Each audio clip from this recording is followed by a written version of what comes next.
What's best? What's next? New text, who guess? You said, I said, we won, we dread.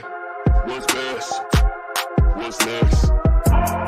New phone, new dress, new flex. What's best? What's next? New text, who guess? You said, I said, we won, we dread. What's best? What's next? Leave me alone. Go out west. Give me your phone. Going down west. Leave me alone. Go out west. Run slow. Going down west. Leave me alone. Go out west. Give me your phone. Going down west. Leave me alone. Go out west. Run slow. Going down west.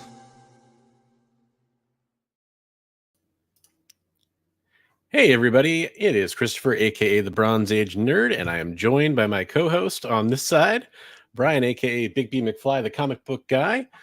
Welcome to Best Coast Comics. We are entering our fourth stream of Best Coast Comics, which is really awesome. Excited for everybody that's joining us tonight. We're going to talk about the latest comic book news and events and stuff that's going on. We were talking backstage, and I think we both had to kind of admit it's kind of a light batch of news for the most part. So if you do have suggestions for, of course, but if you have some suggestions or things you want us to touch on, make sure you're mentioning that in the live chat, and we will definitely get to those comments as well. First off, Bigby, how you doing, man? You are muted, by the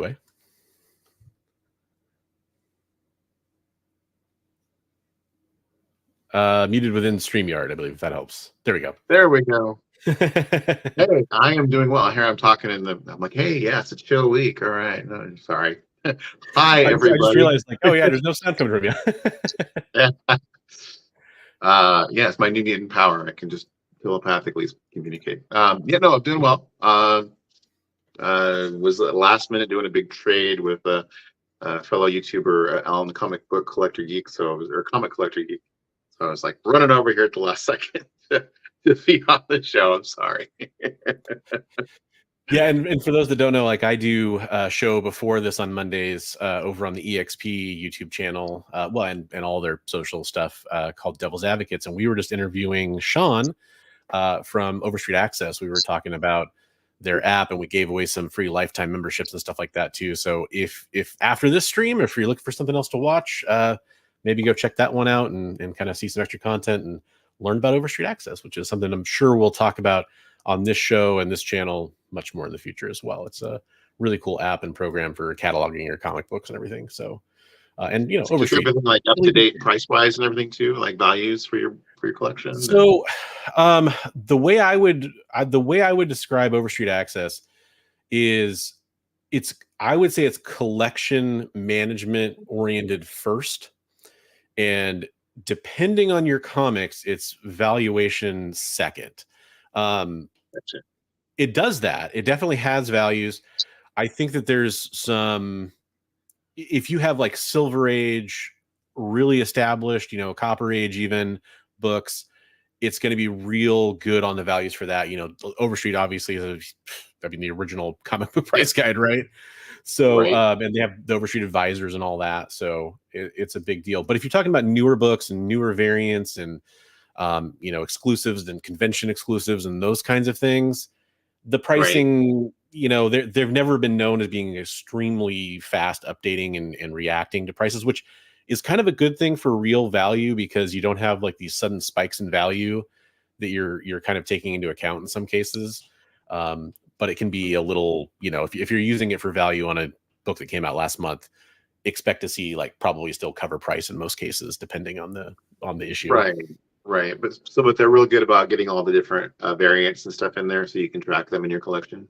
Yeah, man. Like you know, I've had a lot of conversations with Sean, some of which I'm free to talk about, and some of which are kind of more, you know, like classified, I guess you could say, or whatever. And I know, like, every week, in fact, he even mentioned this on our stream that we just had, like, he's manually adding in every comic book that comes through to make sure the variant covers match, because, you know, even the stuff in previews, sometimes at the last minute, even cover A's change, you know, it might not be accurate.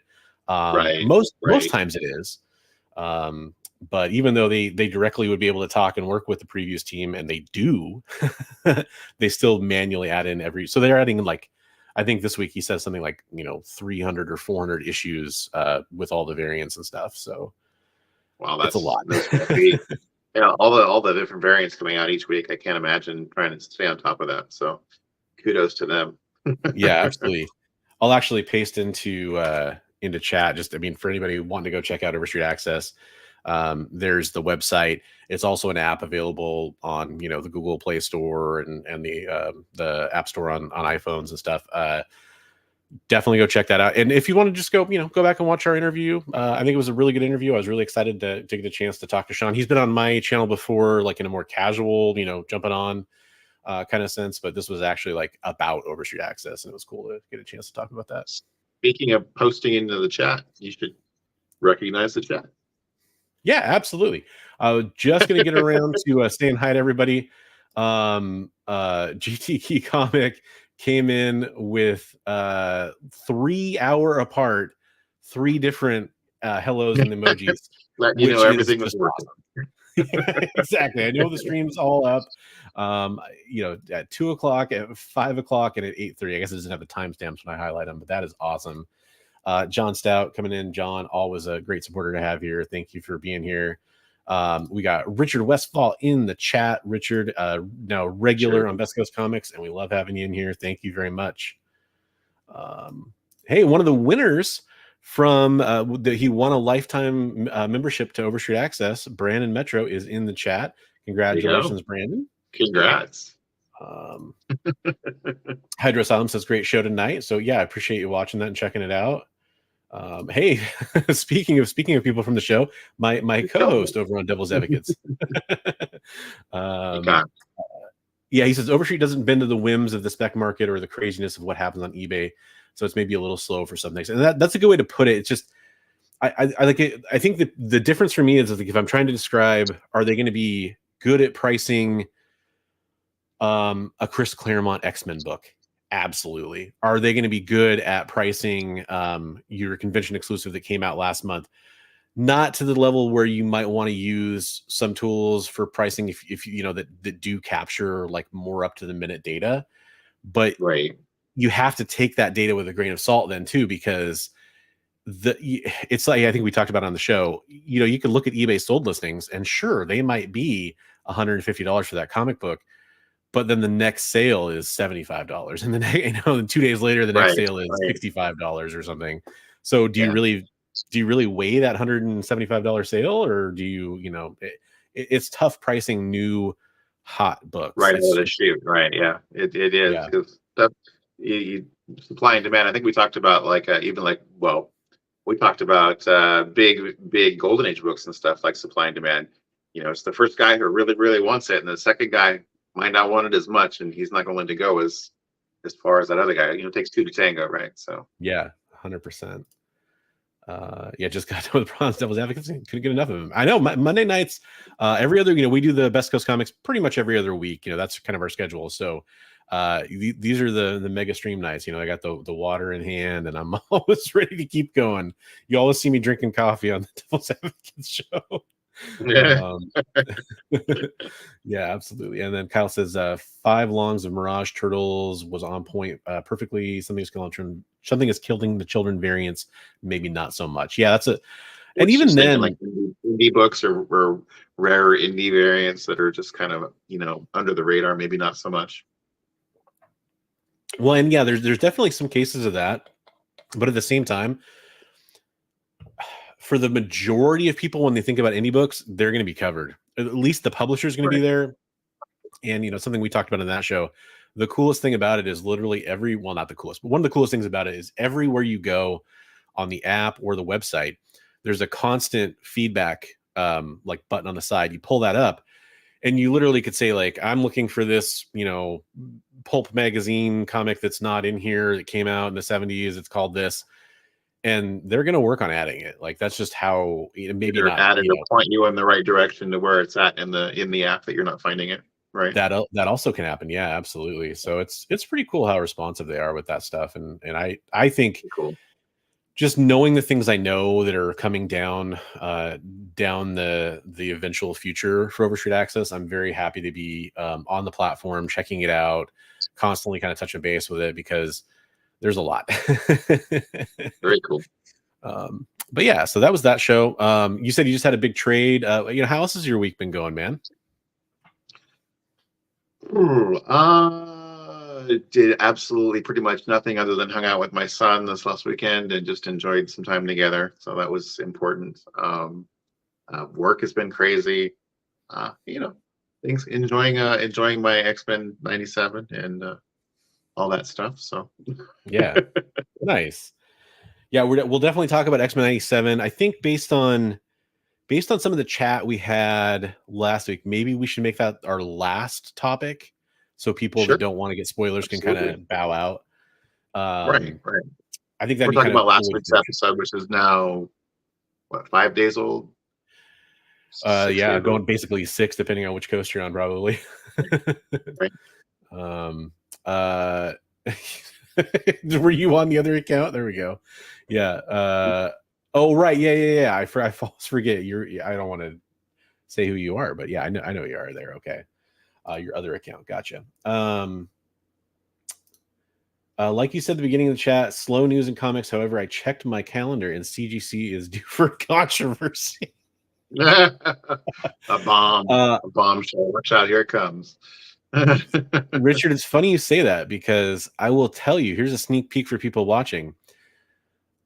Behind that little wall, that like little, partition wall right there is a box that came today from FedEx, from CGC. My first CGC submission in 2.5 years. Uh-oh. I have not opened it, and I do not know the grades.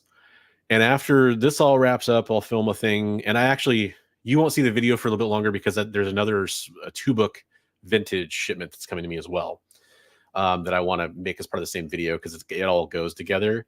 Who knows?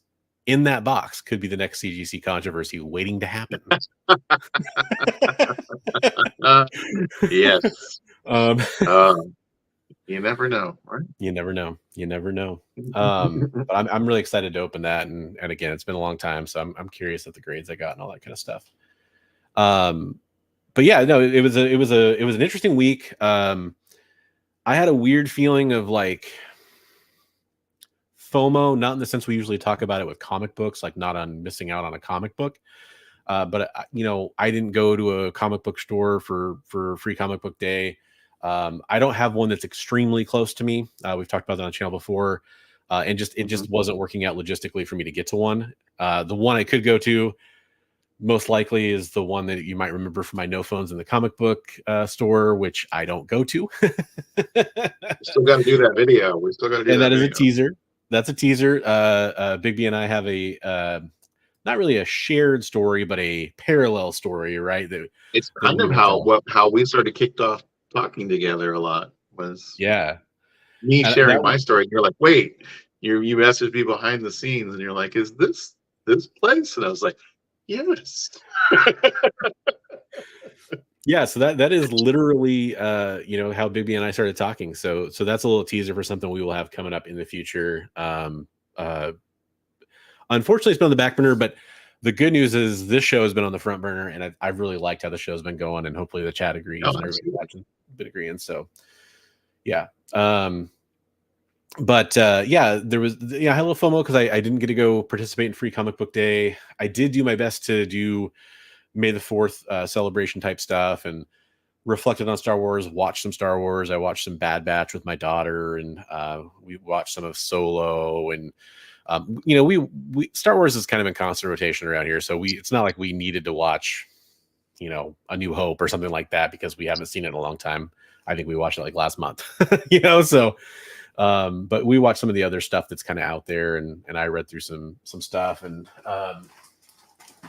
didn't get started on it, but I've been meaning to put together this this set because I really like Bo-Katan, and that has an updated figure. You should make yourself the focus here.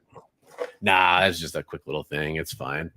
But yeah, I was kind of thinking about starting that, and then I got sucked into a project that I've been doing for months now that I'm trying to complete for this channel Oh, instead. that So, one, the one you're doing your mini documentary on.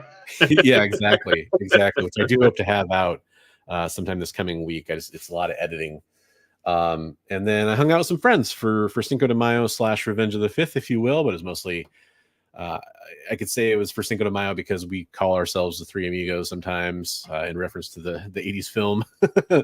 My two best friends from my school days, and we hung out, and that was really fun. So I did that yesterday. There you go. There you go. Yeah. My fourth was pretty good, Richard. Thank you. Yeah. Like I said, I enjoyed some time just hanging out with my son. So, yeah. Right on. And I'm hydrating. So How to do that? Yeah. So I guess we should get into a few of the topics. Oh, by the way, later in the show, probably right before we talk about X-Men 97, I am going to do my channel member giveaway for the month of April. So if you're a channel member, or if you're watching this on the Rewind and you're a channel member, that's where you're going to get your chance to win a little stack of comic books. If you don't know, if you're a channel member, every month I do a giveaway. You randomly select one channel member. If you're at the high tier, I usually will throw in like an extra key or a slab or something like that, in addition to the raw comic books that everybody that's a channel member is eligible for. If you become a channel member now, you'd be eligible for like May's drawing. So keep that in mind. The other thing I want to mention before we get too far in the show is if you have artwork that you would like us to feature on the show, Yes. really, really, really important that you do send that over to us. The best person to send it to would be Bigby on Instagram. And his Instagram is in the description down below. You could also send it to me if you want to, and I can get you in touch. He's kind of collecting everything every week, and then for every episode, and that's kind of where we show it, kind of curating it, if you will. And show us your artwork. It doesn't have to be professional grade. That Absolutely. don't whatever. I'm always encouraging to everybody that I see their artwork, and I can tell them what positive things I see and what they've done, and give them some attaboys. So we do have some stuff, but it's from Trav, and so we're gonna go ahead and hold that for the next show, right? Because that was the plan. Yeah, that was the plan. We featured he had some submissions we featured on the last stream, and we're gonna go ahead and we're hoping to get somebody else to get in the mix, and we'll definitely still feature his artwork and anybody's artwork that wants to send stuff in. Please send that in. Yeah 100%. And yeah, just to kind of show it off, and that's also true if you're doing a comic book and you have a Kickstarter, or you're doing an indie launch or something like that. Definitely let us know. That's the kind of stuff that we want to highlight on this stream for people that are literally viewers or in the community. Speaking of artwork, Bigby, your Hulk blast was awesome. Richard won a piece of artwork from me in a claim sale. So nice. Yeah, thank you, Richard. I got to watch him unboxing it and seeing it live in person. He was like, "Oh my gosh, it's so much better in person." So right on. Is that on your IG? It's one that I have had on the IG. You can find the picture that he's talking about. I should repost it, but it's on there several times. It's the two hands blasting Hulk as he's coming down with the energy spray coming off of his chest. So I gotcha. Sorry, I'm pulling up an article right now, so forgive my somewhat slightly distracted. How dare you, sir? Yeah. But hey, we gotta talk about that stuff. We gotta talk about them comic news. Oh, John does have original artwork done by me. Yeah, that's right. John won a piece from Heroes for Heroes last year that I cool. I see he won a piece. I for everybody that won on the first night of the auction, I included original art pieces in that, and so yeah. Bye, Kyle. Totally understandable. Again, all you East Coasters, you're always welcome to watch us on the Rewind. We totally understand. Part of this is we're on the West Coast and we're holding it down over here. So we are going to talk about the first piece of news. I think it's kind of the most probably the most pressing news, because it just came out, is that we had James Gunn share the first image of David Cornswet. I don't really know how to pronounce his last name. Not an actor I was previously familiar to before he was cast. Yeah. But we got the first look of him in the suit.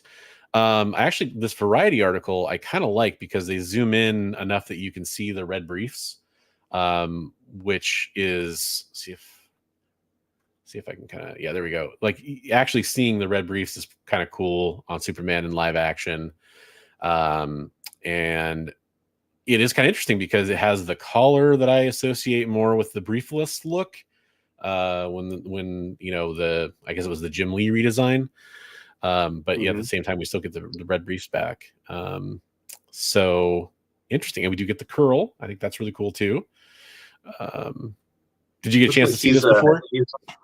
I haven't seen it that up close. So it's looking like he's got some battle damage going on. There's like some burns and stuff on the suit. Yeah, this whole image kind of has like a like here we go again kind of almost feel to it, right? Like or something. So it is interesting. And by the way, I always like to mention this. I'm reading this article on Variety if you want to go check it out yourself, and want to give credit to the original posting news source. Although, I mean, this comes from I think James Gunn posted it on Threads or something like that originally, but and he did want to point out that this was taken on set and was entirely in camera, which is kind of interesting. I don't know if this is like one of those screens like they're using in like there's a name for them, I forget. The Star Wars shows all use like the giant screen in the background, or if he just means that's green screen and this is the suit is all practical. But says it's all in camera. There's the original uncropped image right there. See if I open it in a new tab, it'll make me share a different screen. But yeah, there's the full image. I guess the other thing we should talk about is there's a lot of speculation on who the character is in the sky. But I think if you read All-Star Superman, I know I heard Chris from Comic Stroke talking about that earlier. I think there's some pretty obvious ties there, but people are debating that. Yeah, I don't know. It should be interesting. I'm excited for Superman again in live action. How about you, Bigby? Yeah, no, I think it doesn't look bad. That's for sure. Yeah. I've had some of my friends have been like, what's with he just kind of looks like the kind of like, like you were saying, lackadaisical or kind of, the city's getting destroyed again. Kind of look on his face. But that was their take on it, their criticism. Yeah. But I think it looks good. They were just kind of like, they're like, what an image to share for the first image, right? Yeah, it is interesting. Ever since we got, the official reveal that James Gunn was going to be the showrunner, for lack of a better word, or the shepherd of the new stuff for DC, not alone, but I mean, he is going to be kind of the known creative force, right? I've been pretty optimistic about a reset of the DC stuff because for film, I mean, some of it's been good. Some of it's been terrible. It's just, it has not been consistent in any way, shape, or form. There's been some really weird decisions that I think have kind of weighed it down a lot. And I'm excited. I'm excited to see something new. I think Superman is pretty hard to adapt. It's a lot like Spider-Man, right? Like there was a lot of stumbling blocks in Spider-Man before it felt right on screen, in some ways, whether it's, right. Through different adaptations. And also it's like a very famous origin story, right? Like, do you tell the origin story again? How do you approach that? All that stuff. Right. So, but How yeah, many times do you want to see the origin retold in a slightly different angle, right? So yeah. there's that. Yeah, and I'm one of those people that I enjoyed Man of Steel for what it was at the time, but like looking back on it, I feel like it's definitely got its own flaws. Feels heavily New 52 inspired. I had just gotten over the trunks being taken away too. See, I never got over that. And it's funny because on one hand, logically they make no sense. Like when I first saw the Jim Lee trunkless design, I think I have that right. I think Jim Lee was the first one that did that redesign. Um, I was like, oh, that makes perfect sense. But the more I looked at it, just the more wrong it looked. Right. Like something's missing. Yeah. And like I hope this doesn't come off the wrong way, but I also felt this way about Supergirl too. Like every version of live action Supergirl or even the comic book version where she doesn't wear a skirt and it goes to Yeah. pants. I know that sounds dumb, but it just like it's the same thing as the briefs. It doesn't matter really, but it just like it's almost like an uncanny valley thing where it just kind of registers as wrong. Yeah, it's just one of those things where it's a little different, but yeah, I think the collar is almost maybe the weirder choice now, because it is an obvious callback to New 52, but yet now we have trunks again. I don't know. It's the first image. I wait to see these things in motion and trailers and all that stuff and different lighting too, because it looks like a brighter blue, which I'm excited to see because I've been kind of tired of a lot of the dark stuff. Because like if you look at his knees in the image, they look a little bit brighter, but everything else is kind of in shadow, so it's kind of hard to tell. But Yeah, like I said, it looks almost like he's been scorched or something from battle or something. Like he's just kind of. yeah, So we'll see. totally. It looks good. It looks good. I'm excited. That actually leads us pretty well into the next bit of it's like I said, it's kind of a lighter week, and you guys are more than welcome in chat to post in anything you might think is newsworthy. Very possible we may have missed it. I know that I was pretty busy this weekend doing non-comic book related stuff, so I probably missed some of the stuff that might have broke over the weekend. But this is a slightly older story, but talking about people that were in the DC universe very prominently recently, Margot Robbie is one of those people. Right. Although this is not DC related. She was attached. I know Olivia Wilde, the original story was Olivia Wilde was brought on as a producer, I believe, for Evangeline, which is the Rob Liefeld comic from the 90s that I never thought I'd be talking about a live action adaptation of today. But it's happening. And now Margot Robbie is attached to it as well. It feels so weird to me that this is happening. I remember picking up those comic books in the 90s. I was at an age in the 90s where pretty much all of those books, I picked up at least one of them to try them out, right? Like I was like, oh yeah, Glory and Ghost and Lady Rawhide and all that stuff, right? Tomb Raider, all those books, Witchblade, Lady Death, all that stuff. But man, this was always one of the weirder ones to me. Did you have any experience reading Evangeline back in the day? I never actually read an issue of Evangeline. I saw a lot of the covers, and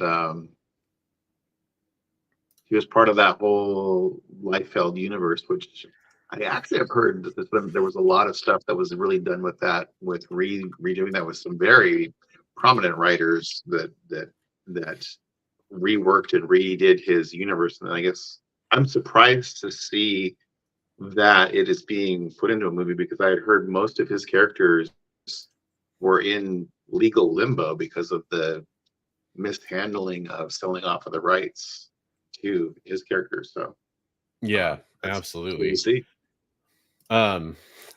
For those that may not remember, I'll post I remember like this Evangeline Glory comic, and that's Right. some Liefeld posing to the extreme there. Yeah, it's actually what you just mentioned about that is kind of interesting. I just interviewed Tom Snagosky, and he's written on like everything, like especially during the 90s. He wrote on so much. And I was interviewing him about the new Vampirella book with his co-writer. So I never got a chance to ask him, but I actually, if the interview hadn't ran long, I was going to ask him about this because he wrote like issues like 6 through 10 or something of the original run. And I was just like curious, like, hey, do you, you know, he probably couldn't say anything even if he does know or whatever. But I was curious because, you know, you talk about bringing in seasoned writers to kind of do some new stuff on it. I'd be curious to go back and read some of the stuff. It might be a little hard at first, but it could be a hard pill to choke down for a bit, but you know, it could be entertaining.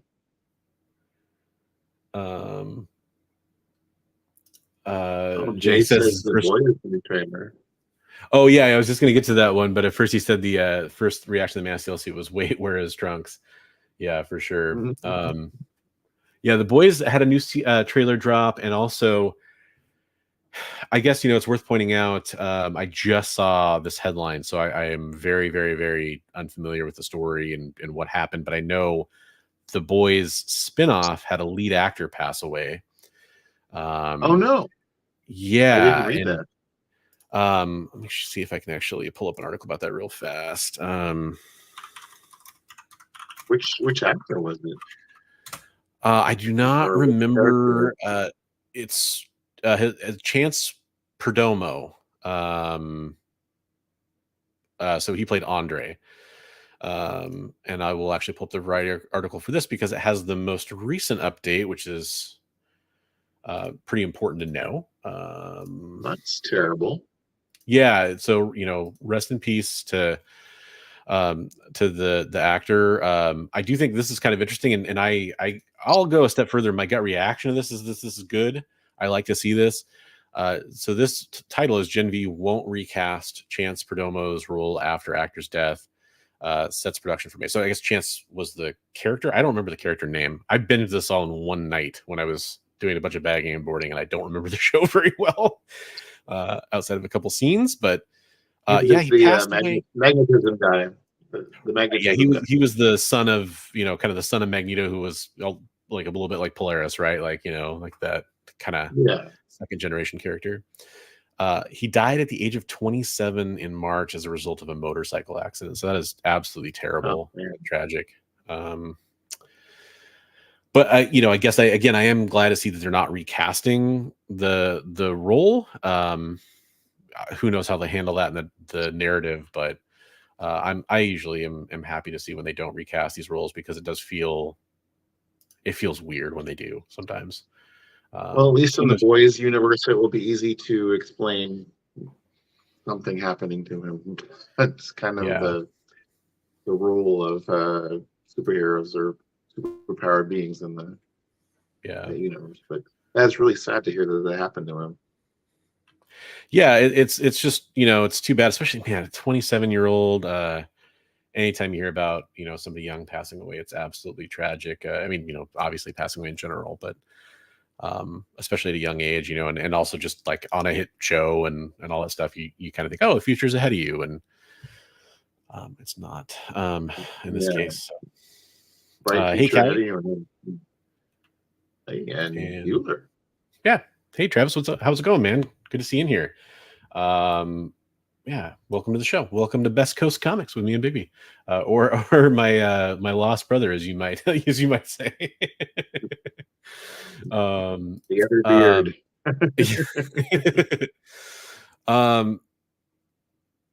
So let's see. There was that happened.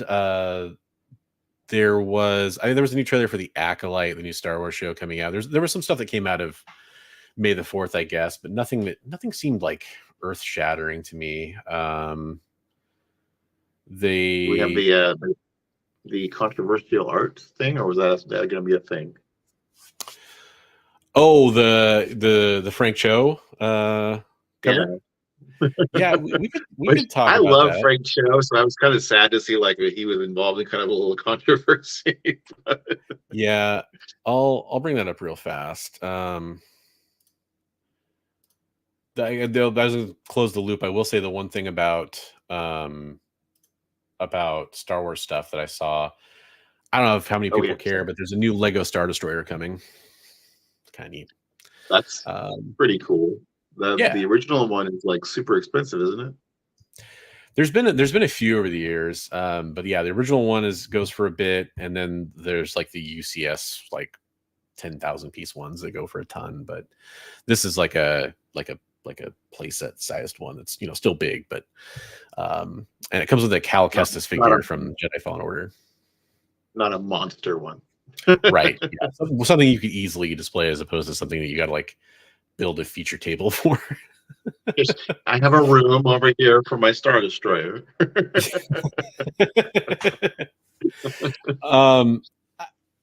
It's weird. So we're going to talk about this real fast. Like, I will just preface this conversation by saying, to me, this is essentially like a non-issue. But a lot of people were talking about this and beating various drums about it. This is, if you don't know, Frank Cho, who is one of my favorite artists. I love Frank Cho's art a lot. And he's a cool dude. I've had the pleasure of meeting him. So he does tons and tons and tons of these sketch covers, right?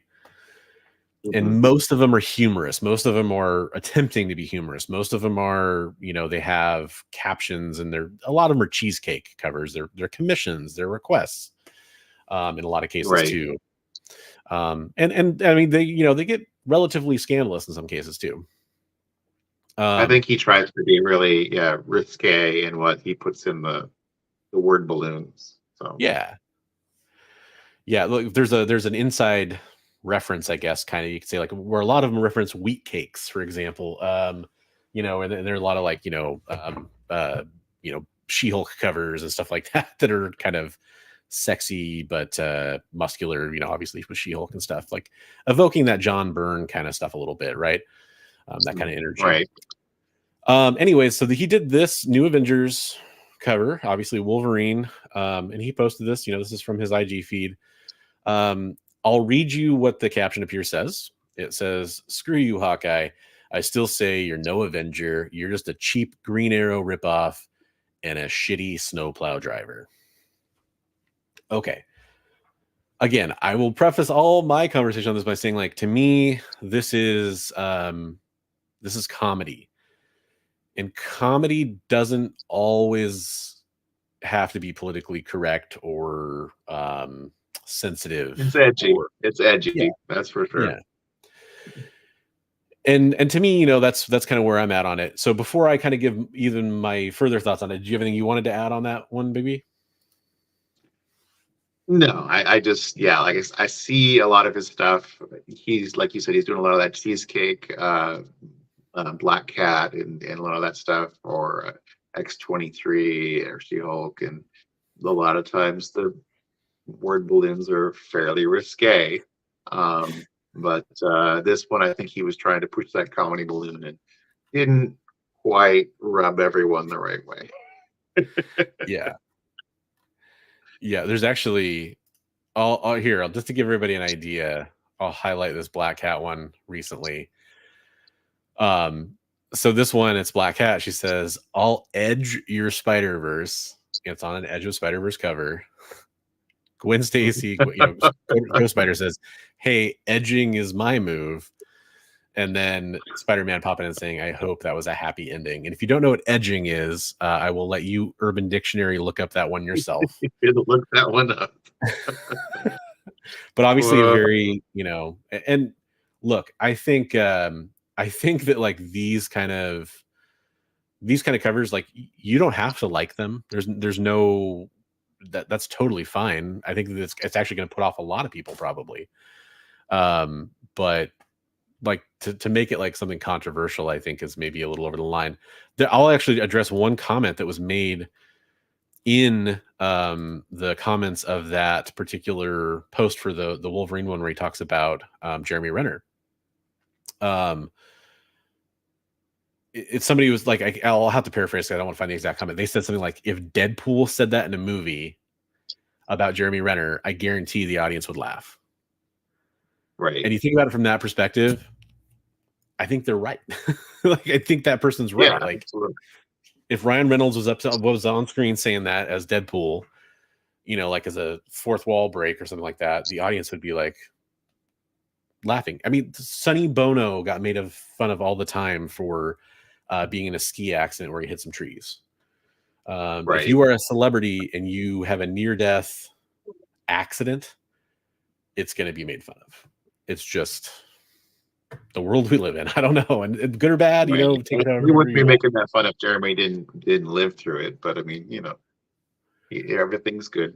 I actually think people still would make fun of it, but I don't know. I don't know if Frank Cho would have, for example, in that. I mean, that's up to him to decide, I guess. But he did live, and as far as I'm aware, he made a full recovery. I don't, you know, and I apologize. Maybe there was some kind of permanent damage there, but I thought he made a full recovery. I don't actually know. Anyways, last thing I've seen, he was still walking with a limp, but that was quite a while ago. He maybe fully recovered now. So yeah. I mean, I Hawkeye would have the season would have filmed before that, I think. Yeah, Hawkeye finished before that happened. Yeah. So, and I know he had another show where he's like, I can't remember what it's called, but he has another show on another network that I think has a season 2 coming out. So hopefully he's able to be recovered from that. But yeah, I don't think it's that big of a deal personally. The one where Renovations, right? Is that it? Renovations? Oh, there's one where he's like a mayor in a small town, or like a lawyer. Or something. Oh, there we go.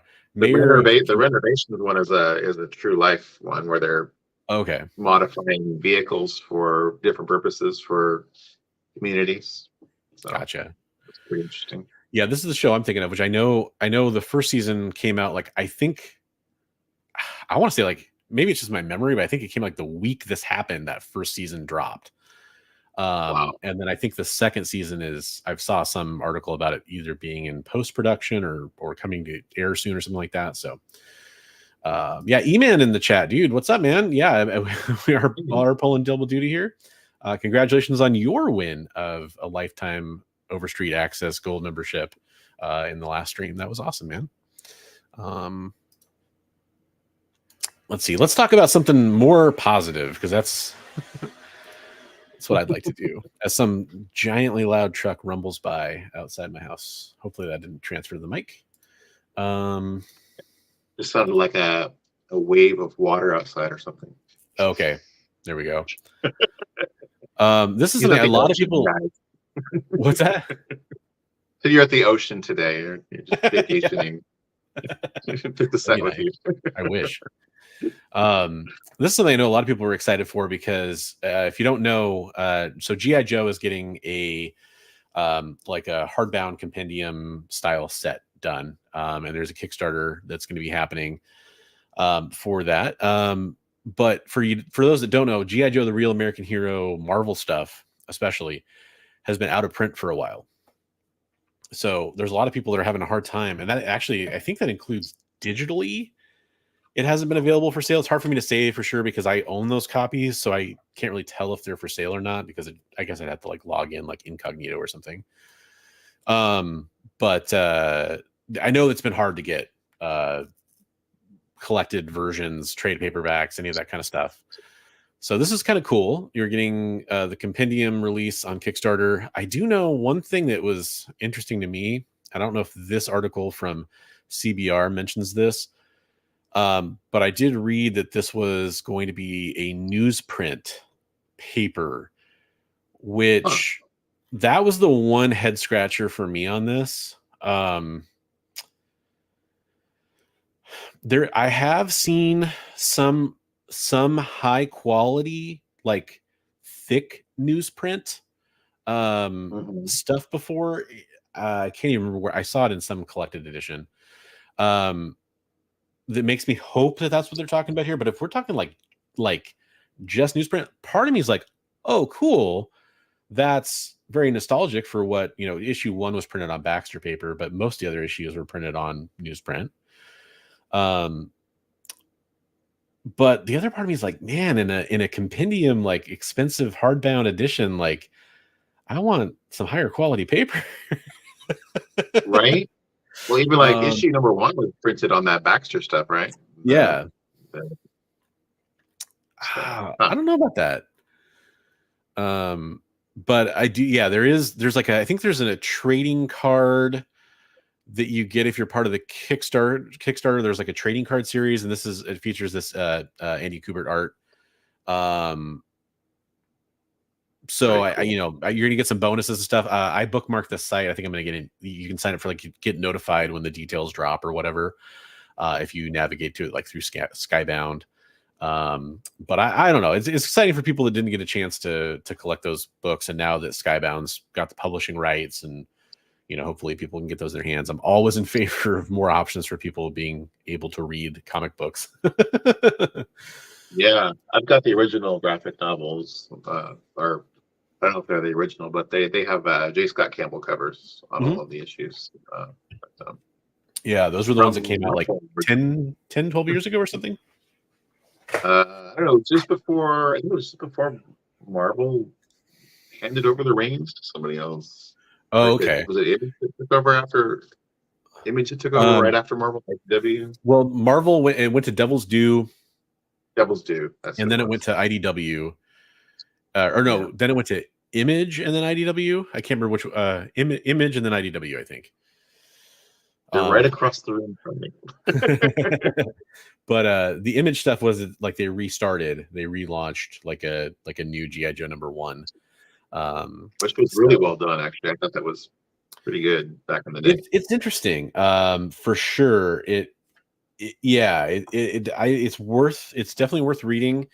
I'm of the camp of people that I love Larry Hama, and this is, I know, kind of a sacrilegious thing to say. I think his run, it's both amazing that he's still doing it, and I think it's in some ways gotten a little stagnant. But I mean, I'm still reading the new, since it went over to the Energon universe, and it's not really like a hard reboot by any stretch of imagination, because it literally continues from the previous part of the run. But obviously there's some connections tying into the different Transformers and oh gosh, what is the name of the series that launched it all? Why don't I want to say Skyfall? That's nice. I want to say Skybound, I think. Void Rivals. Void Rival. All the Energon stuff, basically. But yeah, so it was cool to see some new creative on it. and I'm always looking forward to that. So comic book, I mean, it's really sparked interest. I have friends that are back in the 80s and 90s. I was telling them, you should read this, it's pretty good, and they were like, and now they're reading and collecting the old Hama run, and they're like, oh my god, this is so great, why didn't you ever tell me about this? I'm like, I told you. Yeah, like up to issue like about 120-ish. It's extremely good. It's one of my favorite runs of all time. It gets a little goofy, because G.I. Joe was getting a little goofy at the time. Ninja Force, and some of the Transformer stuff, and Eco Warriors, and space Warriors stuff. Battle Force 2000. Even that was better. Even that was better than some of the stuff in the run. It gets a little goofy, but there's the stuff where like the Joes die in the Crucial Abizio War and stuff like that. That is like still probably one of my favorite arcs. The Cobra Island Civil War. Yeah. Saw Viper Man for sure. 100%. That guy was sadistic. It really made me want that figure. When I read that, I was like, I gotta go this way. They killed off like a Quick Kick and Doc, one of the Battle Force 2000 guys. At least one of the Battle Force, maybe all of Battle Force 2000 actually. And that was kind of like almost like a joke, because Battle Force 2000 was like a very poorly received subline, right? But yeah, no, I don't think it was Snow Job. But yeah, it was a pretty good body count. It was like 11 people, I think, died, 11 Joes or something like that. So cool stuff, though. I mean, like, honestly, like, that's like if you watch the G.I. Joe movie, they famously didn't let Duke die because of Optimus dying in the Transformers movie the year before that, right, and kids' reaction to that. But in the comic book, they were like, let's actually have some consequences here. You know, we're in a war. I'm not saying death is cool, but it was seeing that Before level that, of who do we realism have? was cool. Was it Hawk or not Hawk? It was Hawk, wasn't it? That died in the early issue when they blew up the pit. One of the main Joe leaders died. I think he's playing dead or something. I don't think he Oh, actually okay. is really dead. But yeah, there is some stuff like that. Yeah. Anyway. And then, I mean, there's some Cobras that die, but like, you know, no one cares about that. Quinn, I loved Quinn. He, you know, Quinn was cool. Yeah, great storyline. Great storyline. We should do like a Joe read along thing or something. You know, we should. That would actually be really fun. Yeah, Quinn. If you don't know, Quinn's first appearance is in issue 2, and if you're a kind of a newer fan, a lot of people like G.I. Joe 1 is a pretty collectible comic book now, right? Like it's not ultra expensive, but it's pretty collectible. But if you grew up reading and collecting G.I. Joe, issue 2 was always 5 times, 10 times more expensive than issue 1 for a long time. To the point where I found a, you know, those like 3-pack comics that would have like multiple comics in it, right? Like I found one that had issue 2 in it at I Like Comics in Vancouver, and I picked that up just because, like, the how hard it was to get that issue, like owning like an intact unopened 3-pack one just was so cool to me, right? Like, that's because cool. If that value had ever held like that thing would be priceless. Now it didn't, and I know it didn't, but it's still cool, right?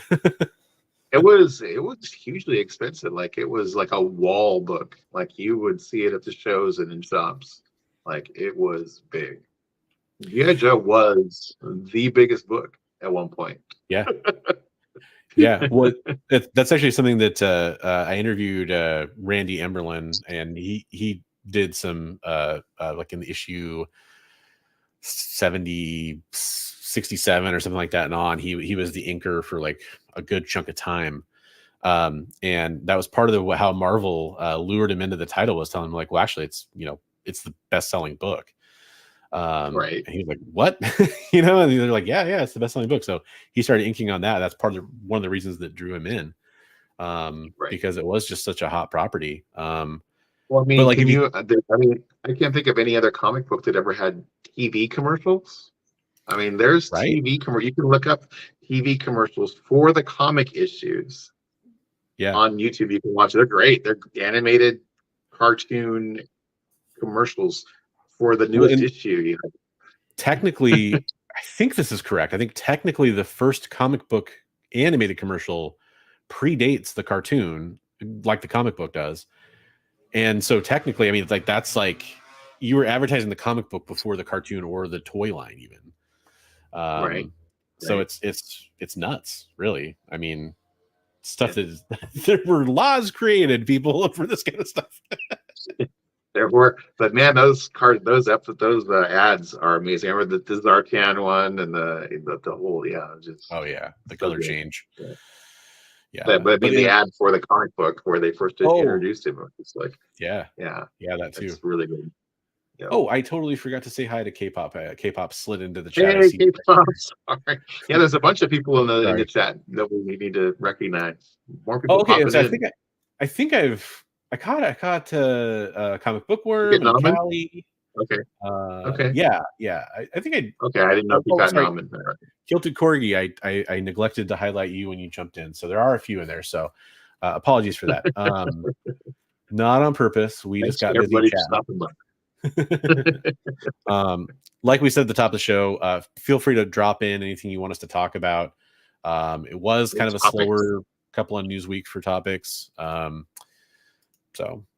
yeah, and I mean, in general questions, pretty much whatever. There were a couple things, very inside baseball industry things that I will still do more research on, to kind of be able to talk about them more competently. There are things that came out of like Comics Pro, and there were keynotes, and they were like comic numbers and sales numbers, things that I want to have a little more information on before I try to talk about them, other than just like, here's the headline, which I don't want to do for that. Some things the headline's good enough. That's not one of them. It's Jay. Jay's a producer over at the EXP. That's kind of stuff I talk about, like when it's weird not being able to like highlight comments and bring up articles and stuff like that sometimes, because it is something that I'm very used to. You're the best. Oh, well, hopefully we don't put. So what are you taking a safety course for? Yeah. Oh no, man. Don't get on machine. Yeah, good advice, Comic Bookworm. Stay off that machinery. If you were thinking about mowing your lawn, stay off that riding lawnmower right now. Late night lawn mowing adventures. No, don't do yeah. Or a car, whatever. So let's see. We talked about that. So I think there was one more thing I wanted to talk about. What was it? I forget. That thing. That important thing that you wanted to talk about. That one. Don't forget your PPE. Oh, you're giving me flashbacks.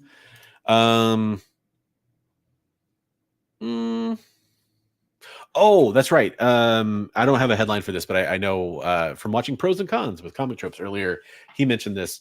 There's Giancarlo Esposito has been apparently cast into the MCU. We talked about this when Swag was on, right? When Swaggle was on the show. Oh, did he get the Magneto role that he was bantering? No, that's the fun part. So he didn't. It's not Magneto. So what we talked about with Swag was at the time Giancarlo Esposito was vying, campaigning to be Magneto. Right, or was he campaigning to be Xavier and he wanted Denzel? Or no, yeah, you're right. It was Xavier. Sorry, you got me to buy into that too. Yeah, it was Xavier, because the interesting element was he said, I don't want to be in a wheelchair specifically, right? But I will play Xavier. He said he wanted to rewrite the character so that he wasn't in a wheelchair. Yeah, which I feel like I should add one more. The reason I kind of like made that face when I say that is because he also said in the same interview, because he didn't want to sit in a wheelchair all day is the reason why he didn't want to do that on set, which I thought was a little strange.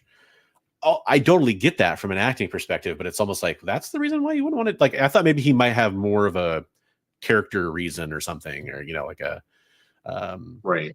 And maybe there is. I don't know. But that's just what was. Maybe he felt it would limit his expression as an actor if he was confined. Yeah. Maybe perhaps.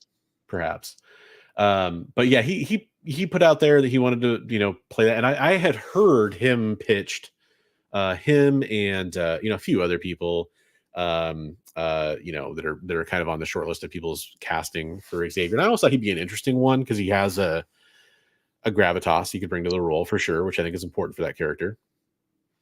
But interestingly enough, he announced at is a comic convention in Mexico. He announced he's in the MCU. He didn't say what character, except for he did say it's not Professor X. So now there's speculation of who's it going to be. I think he may have even said it was a villain. Might be the only other information we have. I'm gonna see if I can find out if that's true or not. But yeah, so I guess let's play a game for like a minute here. Let's speculate. Who do you think Giancarlo Esposito should play in the MCU? Should play. Yeah. You don't think they're not gonna put him as Doom, do you think? That was one of the first guesses I saw when I saw this brought up. That was Doom. The other guess that I saw was a recast for Kang. He could be like an alternate, a variant of Kang. Variant. Yeah. I can see that. I want to see something where he says. Okay, so this article from Collider, I won't bring up the whole thing, but he says he revealed he will be appearing in a Marvel project, but not in the role many fans have laid out for him after being fan cast as Professor X from an earlier whisper of mutants making their way to the MCU. Esposito says he'll play a different role, teasing that it's coming sooner rather than later and better than you can imagine. Those are the hints he gave. Better than, okay, so interesting. I saw some people saying like Thunderbolts related, because I mean that's a movie that's coming out kind of soon-ish. Right. Although sooner rather than later, I mean the only Marvel movie coming out this year is Deadpool and Wolverine, right? Right. So if it's sooner rather than Maybe we'll later, see a cameo appearance at like a post-credit appearance or something of some character. Jay, the Mephisto MCU stuff is its own meme for sure. I've heard the Mephisto stuff is dead in the water because of what China won't let there be any kind of devil imagery in any movie or that's going to So be then, shown in their country. will they not do Ghost Rider then too? You think? Not with devil in it. I don't know. I mean, how do you That tell was Ghost Rider without like tying it into hell and demons and? was it because of Shang-Chi that they lost out on a whole bunch of marketing or a bunch of money that they could have gotten from viewership over there because they wouldn't allow it to be shown with the imagery. It's interesting. Yeah, John says Doom and FF. I mean, that's definitely a popular guess I've seen. If I'm just trying to think, like, because I literally hadn't thought about Deadpool and Wolverine before, but that it's the sooner rather than later part is what's interesting to me. Right. And if he's able to talk about it at all, you know, because they have a pretty tight ship for spoilers and stuff like that. You say he didn't say he wasn't going to be Xavier, or he did? So the article says that he'll be playing. It quotes Esposito. It's saying that Esposito says he'll play a different role in reference to what the rumors were about Professor X. I don't have the exact quote where he's saying it's not Professor X, but every time I've seen this article mentioned, the context is around him not playing Professor X. So I think that's coming from something he said at the convention. But I don't have the full quote. But Spot 8. And speaking of Chris from Comic Trips, I was just mentioning this is where I heard about this article. Was watching his stream earlier, so I every Monday it's extremely hard timing for me to check out pros and cons as it streams live, but I always try to hop in and just kind of check out what the topics are because I love the stuff he brings up. So go check out pros and cons. If you're not familiar, that's Comic Tropes' second channel where he goes on and talks about things like industry news and movie news and that kind of stuff too. So very, very, very worthwhile watch if you like this kind of stuff that we're talking about tonight. But yeah, Paste Pop Pete. It's fun to me. Like I feel like there's got to be something to the Deadpool and Wolverine. I'm like, because of the sooner rather than later. Yeah, but I don't know who that would be. Think of. Unless it's just an alternate version of a character or something. Because we've had a lot of rumors that there's going to be like variants of Wolverine we're going to see, and who knows if that's actually going to happen. But that's I've seen a ton of stuff leading to that. Just thinking Sinister just came across my mind, and then everybody's saying Sinister in the. Ooh. That's a good one. I like that. Yeah, man, that'd be fun, especially if it's like an alternate version of Sinister, because I really like the modern kind of like almost Hickman. It came out a little bit before Hickman. The really like goofy, weird, smarmy version of Sinister that's a little like pathetic but desperate at the same time. The old Sinister was like very serious and very like, you know, you know, a real gravitas to that character, which Esposito could do that version of Sinister extremely well. But yeah. Yeah, Sinister. I know that version, almost the mad scientist version of Sinister that we saw later on. Yeah, which was, you know. I feel like Esposito is going to do a voice role. I don't know. That's the interesting thing about that is if maybe he's playing a role in X-Men 97. That could happen. That could happen. See that. Could see that. Yeah. Because it's sooner rather than later. I mean, you know, the last couple episodes are going to be streaming here over the next couple weeks, so Yeah. your sexy Mr. Hey, Giancarlo, he's got his own thing going on. Yeah, Apocalypse is such a that's the problem with X-Men, and as a unabashed X-Men fan, doing Cable, the Summers extended family, Phoenix, any of that stuff, and then Apocalypse is very hard to do. There's so much backstory that made it work in the comic books. To condense that into a film or a series of films is so hard. Now if they really stretch it out over, kind of like we got the lead up from the beginning of the MCU to, the Infinity War Endgame arc, sure, of course you could do that, if they're willing to devote that kind of time to it. But Herbie, yeah, FF was another popular, obviously with Doom being the lead guest, but if he does a voice role, Galactus, maybe. Oh, there you go. That would be, I mean, yeah, I'm gonna make a terrible pun. That would be huge. Obviously one of the biggest characters in Marvel. terrible. Bad fun. I don't know. I'm really curious to see where that goes, but I am excited to see, like, there's several actors that at some point they're gonna show up in Nitro Man. like every Spider-Man villain that hasn't been seen yet. But yeah, there's several actors that they're going to show up at some point, and I can't wait to see how they do show up. And it could be Nimrod. Ooh, Nimrod's a good guess too. Yeah, because like wasting him on like the voice of the Sentinels wouldn't be, but Nimrod is an individual character. Right? Yeah, Nimrod. For sure. That was a ginormous pun.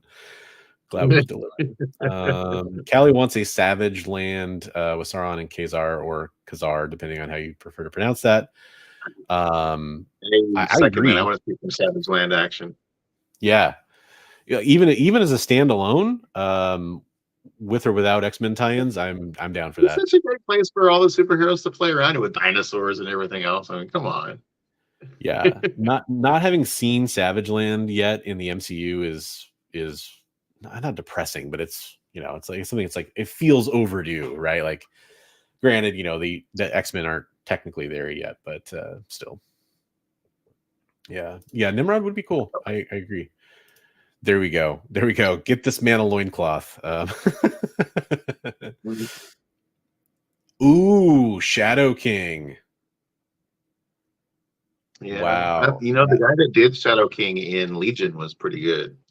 But yeah, Legion, I could see him as Shadow. Amazing. Legion is one of my favorite shows that I went into expecting nothing, and it blew away my expectations. I had no idea what I was getting into with that show, and I'm like, is this really going to be like an X-Men show? Is this going to be? And I'm like, no, it's more like a show about a crazy. Oh wait, no. Oh wait. Oh. Yeah. Aubrey Plaza, she knocked it out of the park. Pretty much the only complaint you can make about Legion is the hair not being comic book accurate. I could give you that. David's Legion. The hair, but I mean, boy, talk about a show that just you're rooting for the characters, and then with the changes that the total role reversal in the middle of the show, like, whoa, wait, no. It was like such a good show. Jay has him fan cast as Battle Beast. Okay, interesting. Olivier Richters would make an awesome Apocalypse. Olivier Richter, I don't know that actor. Olivier Richters. Okay, I'll have to look that up. Lean the Black Queen. The Black Queen. Get him a song. All right. Yep. Yeah, that's a good point too. Battle Beast is a good band. I love it, K-pop. Man, I gotta figure out who this Olivier Richter's got. That because I feel like I know. As soon as I see that person's face, I will. Oh, Oh, it's a Dutch bodybuilder. Okay. Huh. Oh. No, I do know why. That's why I know that name. He was in Black Widow, right? He played Ursa Major, I want to say. Oh, was he the one playing Ursa Major? Okay. Yeah. Am I wrong about that? I feel like now I'm going to be wrong about that after having that revelation. Black Widow. Yes, he was in Black Widow. I'm right about that. So technically, there's an argument to be made that he was the first mutant in the MCU if he's playing who he says he played in the film. No, he calls him Ursa in the prison scene. Yeah. So I mean, they could always say that Ursa's not a mutant in that universe or something, right? Like, yeah, it's true. But I remember, so I did a way back in the infancy of my channel or whatever, when that movie came out, I did a little story on that, and he actually commented on it. Now that I think about that, that was really a cool moment. The actor commented on it. I totally blanked on the name after that because I just haven't seen him in anything else. But yeah, 7'2" bodybuilder. I mean, at least for the physical part, for sure. I did, 100% I could see that. Moon Knight is a pocket.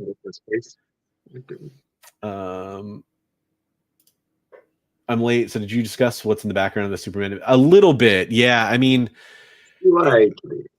I think Chris put it on his stream that if you know that James Gunn is basing this on All-Star Superman, it does make a lot of sense that there's a connection there. But I don't know. It is one of those things that's it's fascinating to me.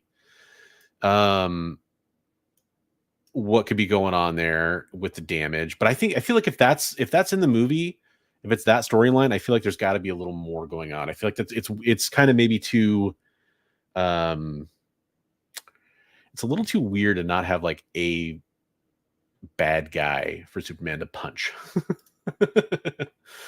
The MCU Ursa found a bear-shaped pin in his face. Yeah, Solaris the Tyrant Son, right? It is going to be interesting to see how that plays out, but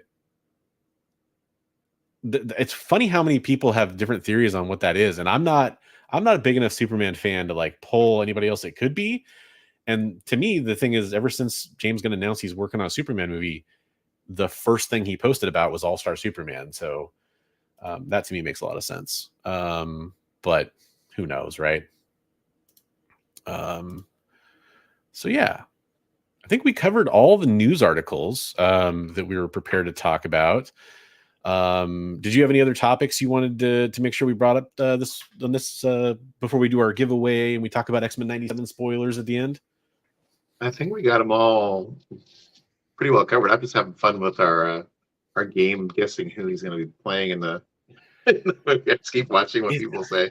Pretty hilarious, but it is interesting. Like there's well, and kind of like I was trying to say earlier, is there's so many actors that are going to come to the MCU at some point. He's one of them. I've been waiting to see who he's going to play because it's just he's too prolific. Pedro Pascal was another. I was like, I wonder who Pedro Pascal is going to be. I didn't imagine it was going to be Reed Richards. That's kind of an interesting one that I'm excited to see. There's I guess Leonardo DiCaprio has kind of said he will not do it. Brad Pitt kind of technically already, I guess, if Deadpool 1 and 2 are now MCU, I guess they're not technically, but he was Vanisher, right? But it's becoming a shorter list. Keanu was another one.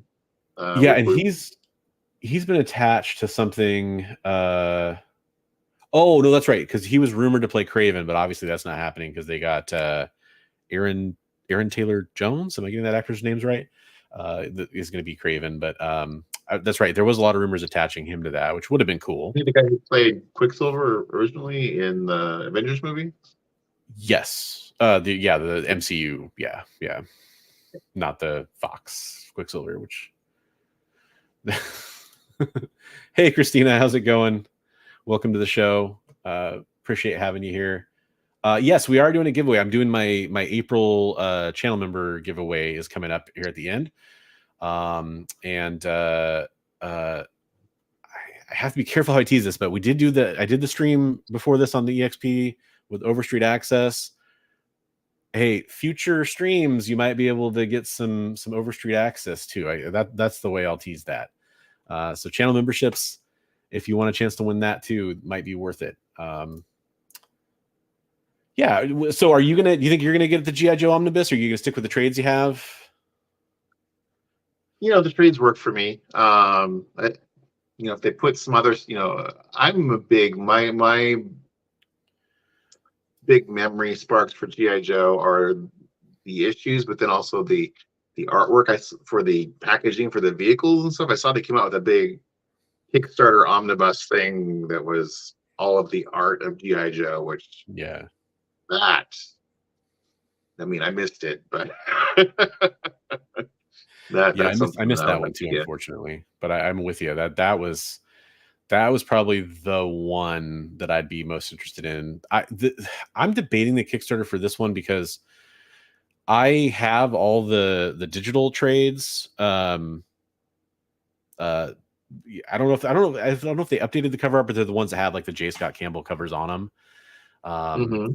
And I think I still have those in, used to be Comixology, now it's Kindle, but I own them. And the newsprint thing kind of turns me off. If they ever give a preview of what like the stock is that they're using for the newsprint, because again, I have seen some like thicker newsprint it's not like what I think of when I think of newsprint comic book paper. That's the one thing that's turning me off from the idea of getting like a giant expensive set of hardcovers. It's kind of a weird thing for them to put out there. I mean, if it's going to polarize, you pull it into not getting or getting. Kind of a weird thing to highlight. Yeah, it's very interesting. Like again, I get it on one level, but just from the quality level of like me being so concerned about like tearing pages and hardcovers, I already anytime I have a hardcover in my hand, like I've got like the hardcover for like Berserk, and I've got a hardcover that Penguin Random House put out for the first, I think it's like 40 issues of X-Men or something like that has like gilded gold pages on the side, stuff like that. That's really cool. All those things. I'm really like protective of those, and I want to take good care of them, and having to like do an extra step of babying when you got like paper that's that thin and fragile concerns me. Right. I would hope that they would make a wise decision and use some sturdy stock, but kick-ass is Craven, exactly. Chris is gonna get the omnibus because he sold all the original issues 10 years ago for pennies, which I regret. I'm pretty much with you there, because I've told the story before where right when my daughter was born, I sold off the vast majority of my collection. I had a near complete Marvel run. It was missing a few issues here and there. None of the important ones though that you easily could go pick up. Still, I sold off 90% of that run, including all the late, like all the, like, what is it, 145 and up are all really, really low print and really expensive to replace. And like I said earlier, they're some of the worst issues in the run, in my opinion. Like they're just hokier, and you're dealing with some of those crazy cheesy things. But so I've been reassembling my single issue collection, and then at some point I decided I didn't really care about the really late stuff, because I stopped reading at some point about in the maybe issue 75, 80. So when it got really goofy with Eco Warriors and Toxo Vipers and all that kind of stuff, I kind of went, it's getting goofy. So I'm probably going to reassemble the early issues. Yeah, I love all of it, like in a way that is never going to die for me. Like, but do I recognize it as being truly good? Like some of the later parts of it. No, like I said, after the war and Trucial Abysia, like that arc to me is amazing. I kind of like some of the Transformers crossover stuff they do there at the end, but I prefer like the G.I. Joe and the Transformers like 4-issue mini more. So will you rent out the X Mansion Airbnb? I make that YouTube money, Chris. So unless they want to put me up for a video, that probably will not be happening. So my friend Ryan, a Colossus collector, Mhm. has put in to be on the list to rent Wow. that. Wow. So we're all like, Gibbs, we all want to come.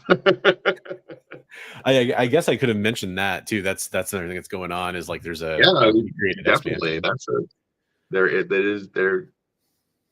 is a real X-Men the animated series mansion.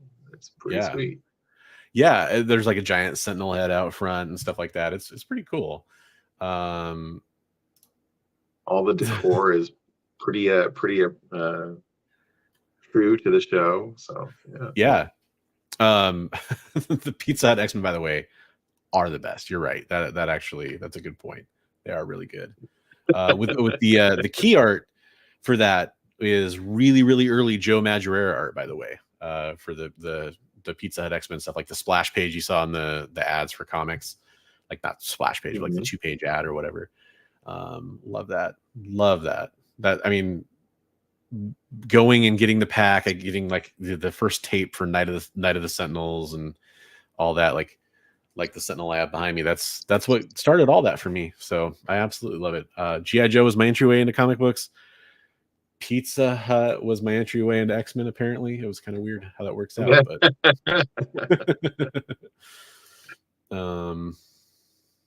yeah, it's in New York. It's legit. Is it Westchester, isn't it? That part I don't know. I don't know if it's actually in Westchester County. I guess we're talking about it enough, and it is. We were trying to talk about news, and we did mention it was a. It's one of my buddies. We were like, "Where is it?" He's like, "It's in Westchester." Oh, okay. Like, really? I mean, maybe he's wrong, but let's verify. I'll pull up Hollywood Reporter. That could be a good article here. Don't know why they got to be getting so much great coverage out of this after when everything's been going on with X-Men 97, and they timed this just right. Yeah. So here's the Hollywood Reporter article on it, and you can see that's the image that I saw before with the Sentinel head out front. It is in Westchester County, New York. That's crazy. In the driveway, feet from the front door, is the battered, severed head of a giant Sentinel. What? There's an up house? That's awesome. Oh, wow. Yeah, I heard about that too. Yeah. I guess it makes sense, right? Like I shouldn't be surprised. I was hoping for more pictures in this article, but that's a Ferrari house. Okay, so that's not it.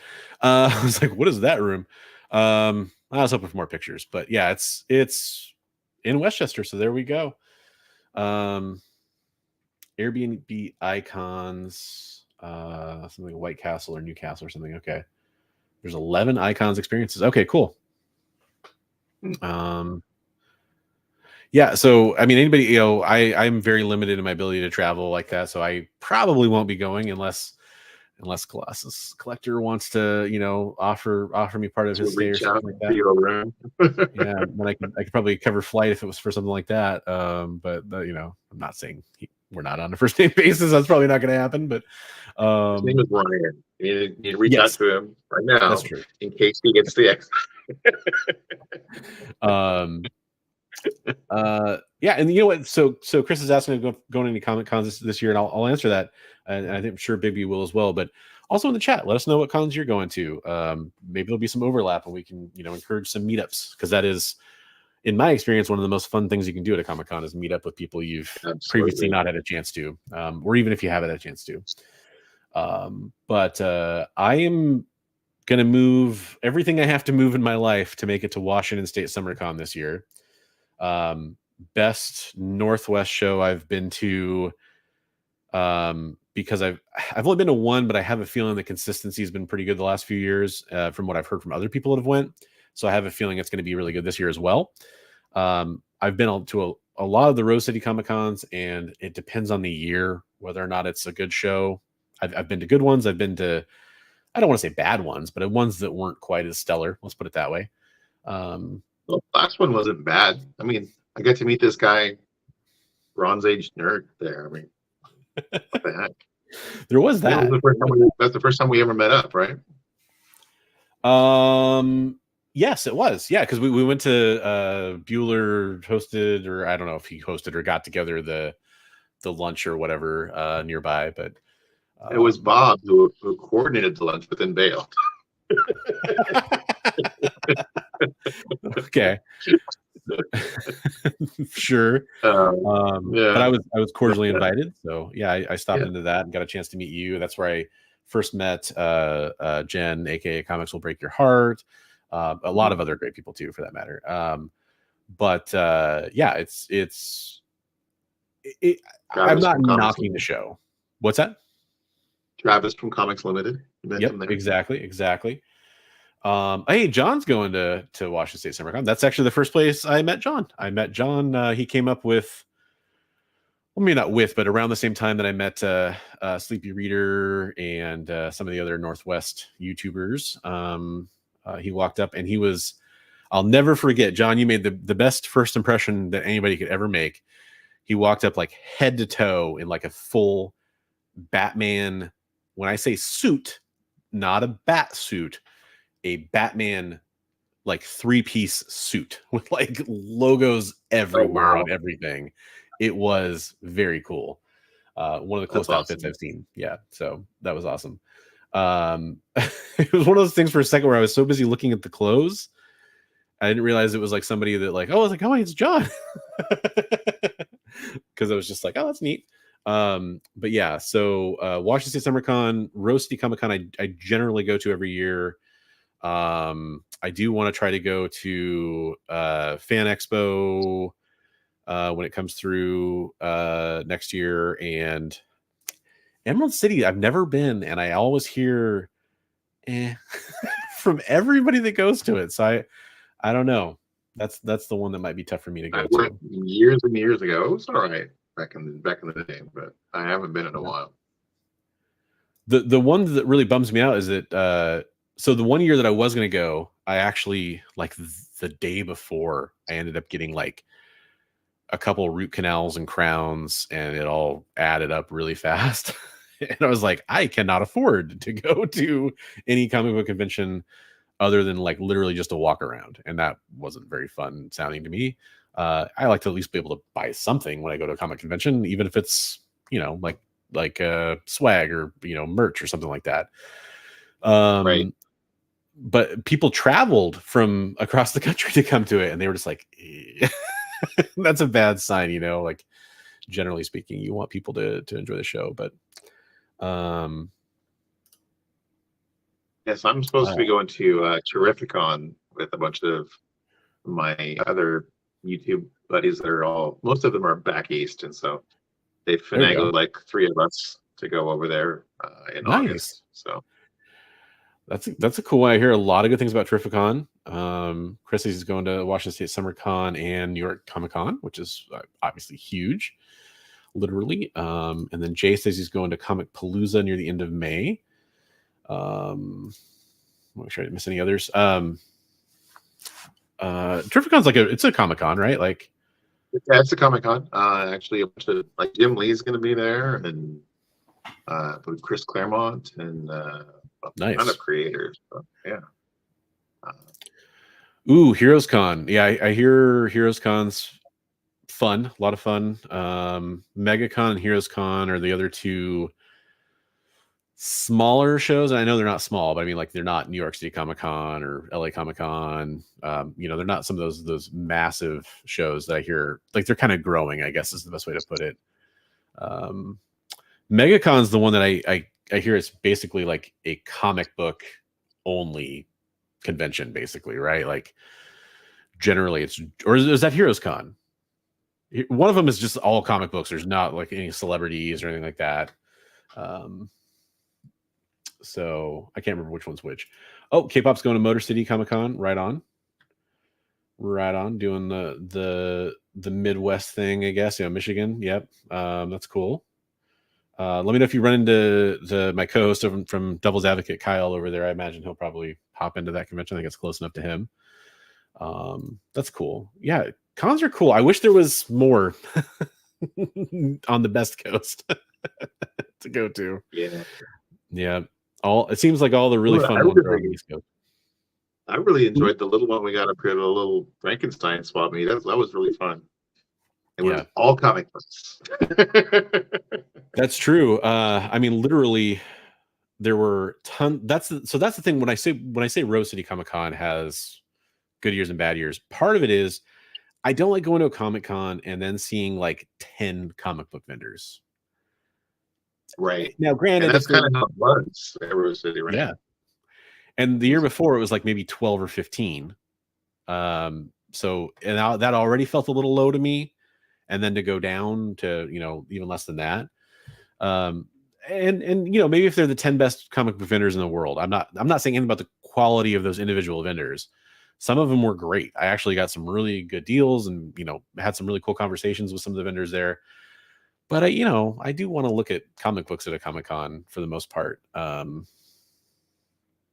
So, I'm just thinking now that I don't know if K-pop was in at the beginning of the show, but you might want to mention again the thing about what we're trying to promote: artwork and artists and things. So, yeah, absolutely. So that's a good point, because it's one thing that before we get to the spoiler topic with X-Men 97 and the giveaway, probably should mention that one more time. We are featuring artwork from anybody in the comic book community. I'm not gonna, there's been a lot of like argument about who's pro and who's not pro for other things. Don't worry about it. If you are watching this show and somehow know that we're highlighting artwork, I don't care how bad you think it is. I don't care how good you think it is. Send it in to us. You can tag Bigby on an IG post or something like that. You can tag myself. You can DM us if you want to. If you're not sharing it like publicly, you could email it to me. All my contact info is down below. Some of Bigby's contact info is down below, like his YouTube channel and his Instagram and stuff. So however you want to get it to us. We'll feature it on the show. It's a recurring segment that we want to do on here to kind of focus. And like I said, that could also be a Kickstarter or an indie comic book you're doing, anything like that. And we would love to talk about it and kind of help highlight that, because we think supporting that kind of art in the community is important. Yeah. And it doesn't matter if you've shown it somewhere before, we'd be happy to show it again. Yeah.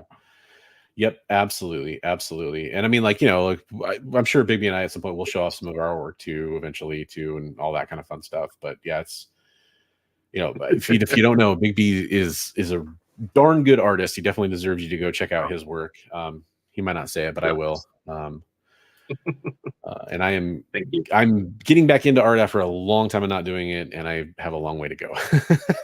Chris shows much promise and improvement in his art. Every time I see it, it's looking better and better. So, thank you, man. I appreciate that. And that's sort of why I think that was such a cool idea, is because there are a lot of people that have like insecurities about their art. They have, but they still want a venue to show it off, right? Like they want to seek, comments and stuff like that. And hopefully our chat knows we want those positive comments about people's artwork, right? Like we want to see that kind of stuff. But yeah, I mean, so being I was on being exposed to kind of the group of people through Geek Out with Roscoe and those fellas. I've met a lot of artists or people who like to do art, and I hope he doesn't mind me shouting him out, but Bleecker Street is just kind of a beginning artist, and has shown me a lot of stuff. And every time he comes up with a piece, he'll send it over to me as he's working on it and everything. And I'm just like giving him positive reinforcement, and that's what we want to do. We want to just encourage people and give them words of encouragement.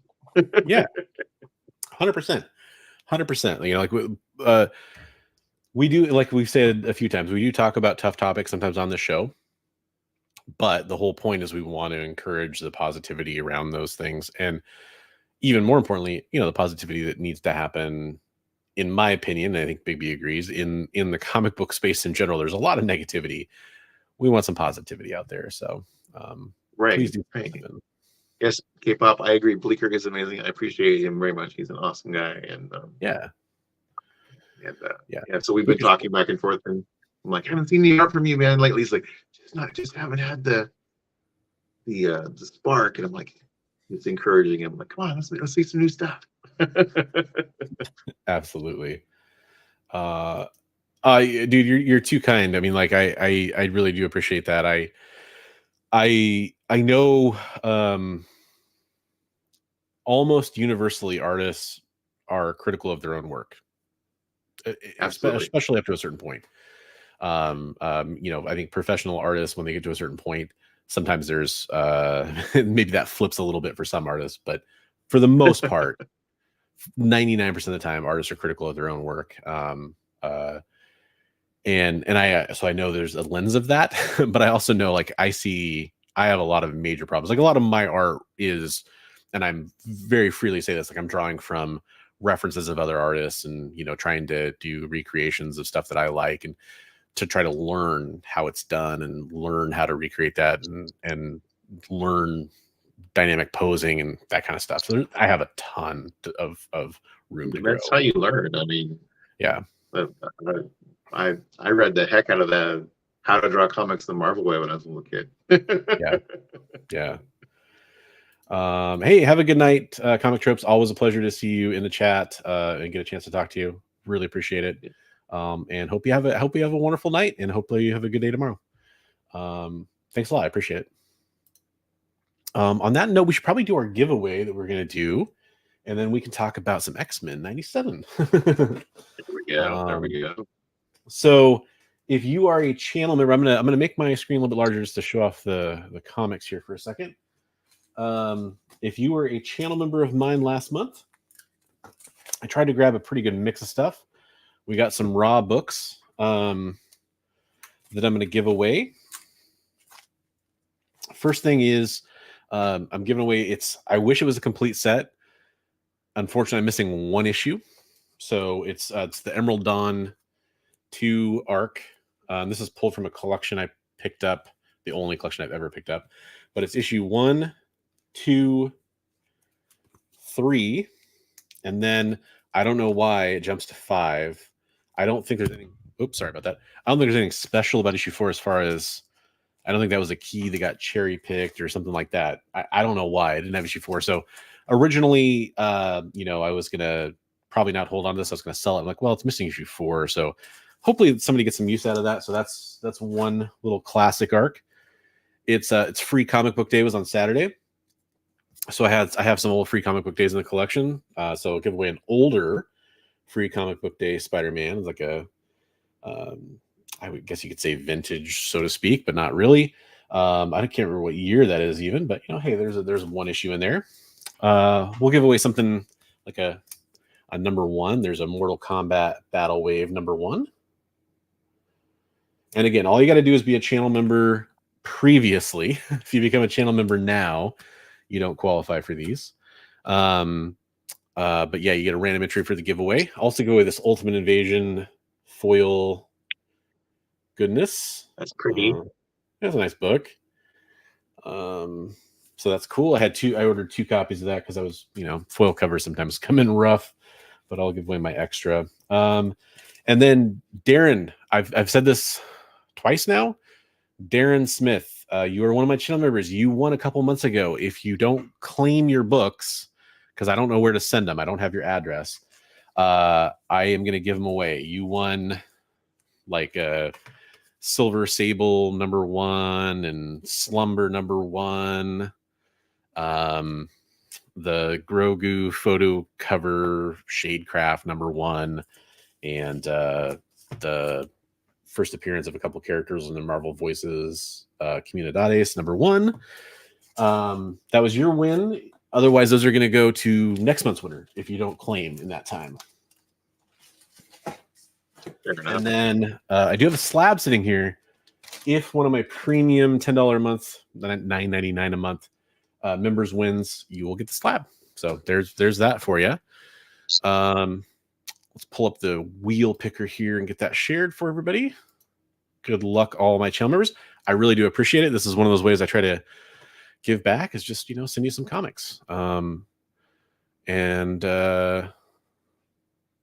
present that one. The channel membership, and I totally understand why, because I have not been making as many videos over the last few months. It's gone down a little bit. People haven't renewed. The more channel members I get, I kind of scale that up with, I try to throw in cooler stuff, like more keys, that kind of stuff. Like, so keep that in mind too, if you want bigger prizes and all that. Oops. Why did that do that? There we go. Okay. So here's our wheel. Okay, zoom in on that a little bit for you. It doesn't really make it bigger, does it? Nope. Okay, so I have everybody's name on the right here, and I will scroll so everybody sees, has a chance to see their name. The people with the asterisk after their name are the people that are the premium members. So they're the ones that could win the slab if their name gets drawn. But like Darren right there, we talked about him earlier. Comics Limited, we talked about him earlier. Comic Bookworm was in the chat. He's a channel member. Sean from Overstreet Access is a premium member. I had him on my last show. He's actually also a fan of the show. So I appreciate that. Okay, so we're gonna roll the wheel. Good luck, everybody. And again, so if you do win, just send me if I don't already have your shipping information, because I've sent you stuff in the past, give me your shipping information so I know where to send your stuff. And if I'll also throw in my sticker and some trading cards and that kind of stuff too. I usually throw in extras. That's just the comics you're getting. Okay, so here we go. Let's click the wheel. I'll shuffle 3 times just to randomize the wheel a little bit, and then we'll spin. Good luck, everybody.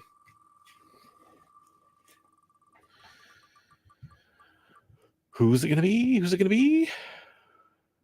Collector P? Collector P, congratulations, Collector P. I know you were in my last stream. I don't remember if you popped into this one or not. Congrats, man. I have your shipping information, so I can send you your stuff, no problem. So I'll DM you on IG just to make sure you haven't moved or something like that, which I don't think you have, but yeah, there we go. Congrats. Oh, you know what? I'll give myself one other little plug here, because I think it's kind of cool. Probably nobody else agrees, but I think it's kind of cool. Well, actually, you know what? I know Bigby thought it was cool. So speaking of stickers and stuff, they're not the same ones I have. I had a special run of stickers made by a very, very professional sticker printer. In fact, if you're not familiar, Bueller from Comics with Bueller puts, if you send him a sticker or give him a sticker to con for your channel or your store or whatever. Oh, there we go. Hey, let me make you the large screen here. No, it's not going to work because I'm presenting. There we go. There's a sticker. Bigby has one. So I had those printed. He actually pointed out, like, my stickers, a lot of them, like, they're so cheaply printed they'll like fade or instantly like turn white or whatever. He's like, hey, your stickers still looking shiny and great. So I had some nice ones made. I don't know the quality of the stuff that's on this spread shop, and I have some samples coming. I think they're going to arrive tomorrow, but I did create the spread shop, and it's attached directly to my YouTube channel. So I'm going to go ahead and put that back up, so you don't have to keep holding it up if you don't want to. It's up to you. Well, I can't. Why doing that? There we go. So this is my new merch that I've launched. Shout out to Kyle from EXP for kind of mentioning this to me when he was talking about something else. And then I hit him up for some details, and I was like, oh yeah, because I forgot there's like 3 or 4 t-shirt printing options that you can tie in directly to your YouTube channel. and this was one of them. And they seem to have good success with them over there. So, you know, there's a lot of products available. Again, I won't talk about this forever, but I think it's kind of cool. You could just like the logo on a shirt. There's premium tees, there's regular tees, there's big and tall. I did do the booty cover of the week shirt, so that is out there. And in all these, you can change the color. Like I think this shirt looks really good in yellow, for example. You could do that if you wanted to. If you wanted in pink, you could have it pink. You know, like all that stuff. I have, you know, women's t-shirts. These are flex fit hats. You can get those in different. I think those are only in black. There's beanies. There's booty cover of the week stickers. There is the Bronze Age nerd sticker that should be on there. That's interesting. Oh, I just gotta go stickers probably. Yeah, there we go. There it is. I don't know how they are. I ordered sample stickers to see how the quality is, and I'll report on all that. And if I don't like the quality, I'll pull all of it. But for the first 2 weeks, you actually can get, so I guess there's 7 days left on this because I launched it stealthily. You can get 25% off for the next 7 days if you want to. So there you go. And I will be creating, I just worked on the new thumbnail, which is on this stream for the new Best Coast Comics. We kind of edited one part of it on Bigby's suggestion, which I thought was a good suggestion. And I'm going to try to get a design up for Best Coast Comics. So we have our own shirts and stuff too. And I'll probably tweak and add a couple other designs. Like I have alternate, like, so if you don't know, I actually drew this rogue. Like that's not, I used to use a cutout from the still image of the cartoon. I like painstakingly did like a very, very close reproduction of that rogue. And I actually have also done like 6 or 7 alternate versions of that logo with different characters like Harley Quinn and White Queen and Leia and a few other characters too. So I'll probably do some stuff like that. But yeah, so there's lots of options if you're interested. I guess, you know, I guess the show is sponsored by my own merch store. You can get some tie-dye. You know, yeah, there's Travis in the chat. Oh yeah, hey, cool. What's up, man? How's I it going? like that tie-dye. That's really cool. Yeah. I mean, there's, you know, then I got both of those, and there's actually different designs on the tie-dye too. You can get like if you want to go like total traditional, and then there's that one too. So oh wow, that's awesome. Those are really cool. And most of the stuff, you know, like part of it for me, I'm a big dude. I wear a shirt that most places that sell shirts, I don't buy their shirts because they don't get my size. Some of these are this way where they just go up to like 2XL. But if you go for like the premium tee, like it goes all the way up to 5XL, for example. So, you know, I know I've met some of my viewers, like I know like me, we're bigger guys. I wanted to have some extended size options too. So that was important for me. You can count me in that boat. there we go. There we go. So I'll let you guys know when I get the items in that I ordered 2 shirts for me, 1 shirt for my wife, and a couple stickers. And I just, you know, I wanted to see that kind of first selection, see if the logo looked right and all that kind of stuff. The only downside to this is I don't run this. I don't make the stuff. I don't have any return authorization or anything like that. You have to go through the site for all that stuff. So please understand that. But and yes, if you're wondering, it does help support me, but I also don't get every penny you spend on it either. So right, yeah, up to you guys. Okay, enough shameless. Well, kudos to you though for getting that done and thank you. Taking those steps. I think the stuff looks really great. So I've had requests, you know, like over the years, because if you don't know, Michael McComb helped redesign my logo. My original logo was all done by me. I actually took a silhouette of my face with my beard, and I made a silhouette version of it. Michael McComb, who's a cover artist, and he's an artist, did like a touch up, and he did like a print ready, like a huge size, very, you know, like clean lines and everything like that, version of the logo, so that it would show up well if I did get merch done, and if I wanted to print it on anything. So I had a lot of requests for it ever since I've done that redesign, and yeah, hopefully some people that they want it, they get it. So, oh, nice. Well, I appreciate you jumping on to say hi. I mean, dude, you know, those are more than meets the eye. You have to go. You have to go. I understand. And K-pop's about to go to sleep. So this is, yeah, Pool Boy. Exactly. If you like, for example, if you watch Economics and Comics, he's on there every Thursday, I think, still probably like drawing while they're talking about the FOC comics and all that kind of stuff. If you want to see his artwork, he's really, if you like big boobed anime girls, you'll love his artwork. Let's put it that way. He does a lot of that stuff. He's done like Zombie Tramp and Vamp Blade and a lot of other stuff too. Don't get me wrong. He's done like Vampirella and Red Sonja covers and stuff too. Yeah, they're homies. Yep, absolutely. And he's a cool dude. And he still owes me a remark. If you're watching, buddy, I love you. Hopefully you get that done someday. I sent him a book a long time ago, and I don't care when I get it back, but hopefully he hasn't forgotten about it. Okay, so spoiler alert. 20-second countdown. We're going to talk about X-Men 97's most recent episode that came out almost last week now, or 6 days ago ish.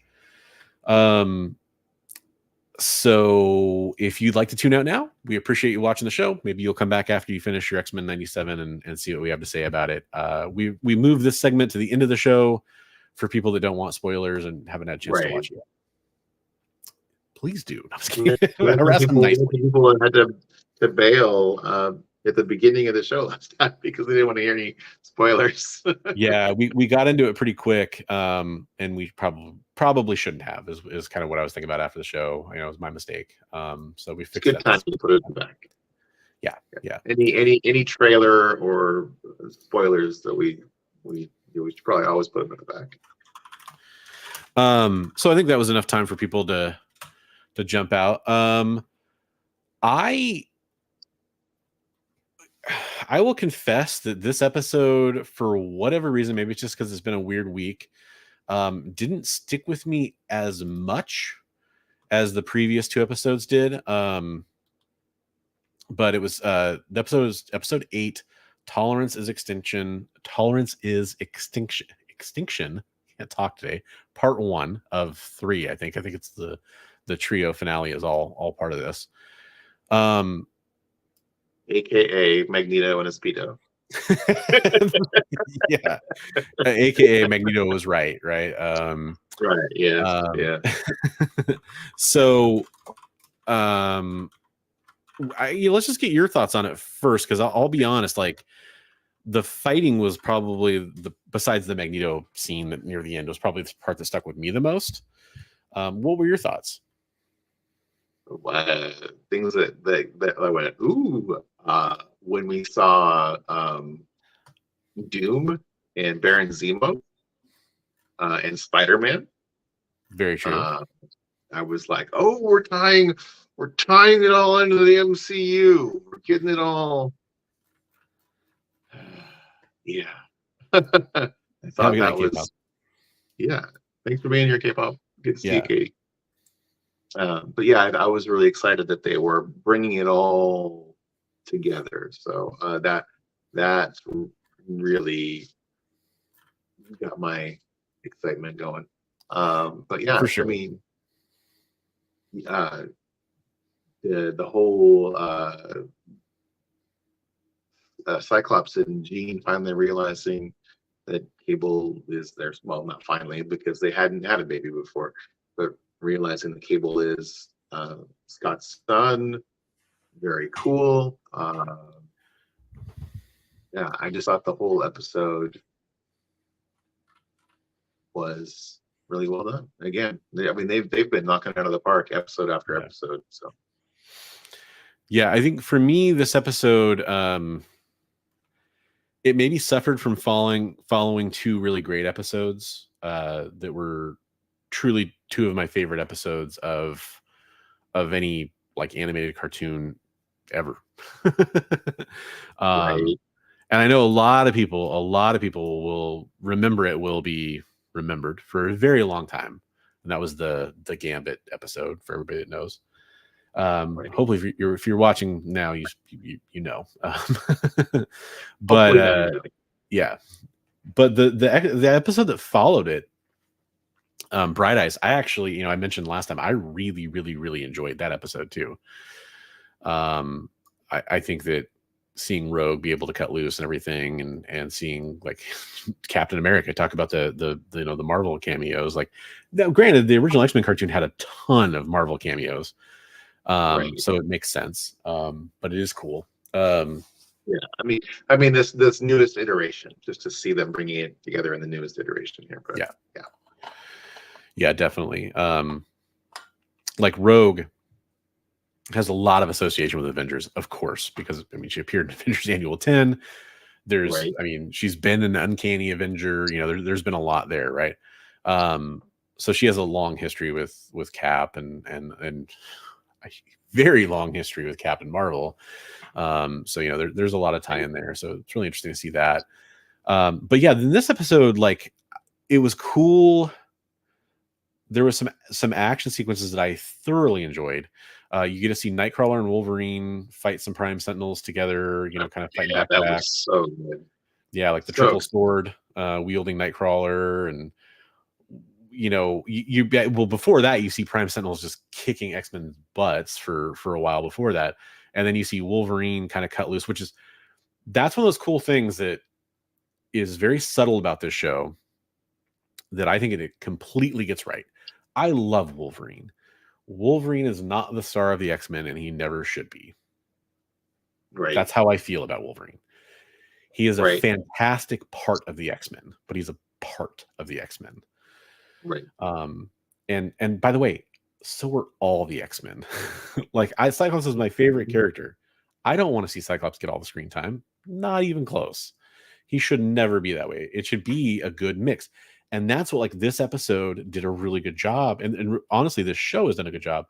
It's given pretty much every character a highlight moment or maybe a couple moments showing off like what they can do, but also showing it as a team, showing it as a, not everybody, you don't pick the one favorite character and then build the entire show around them.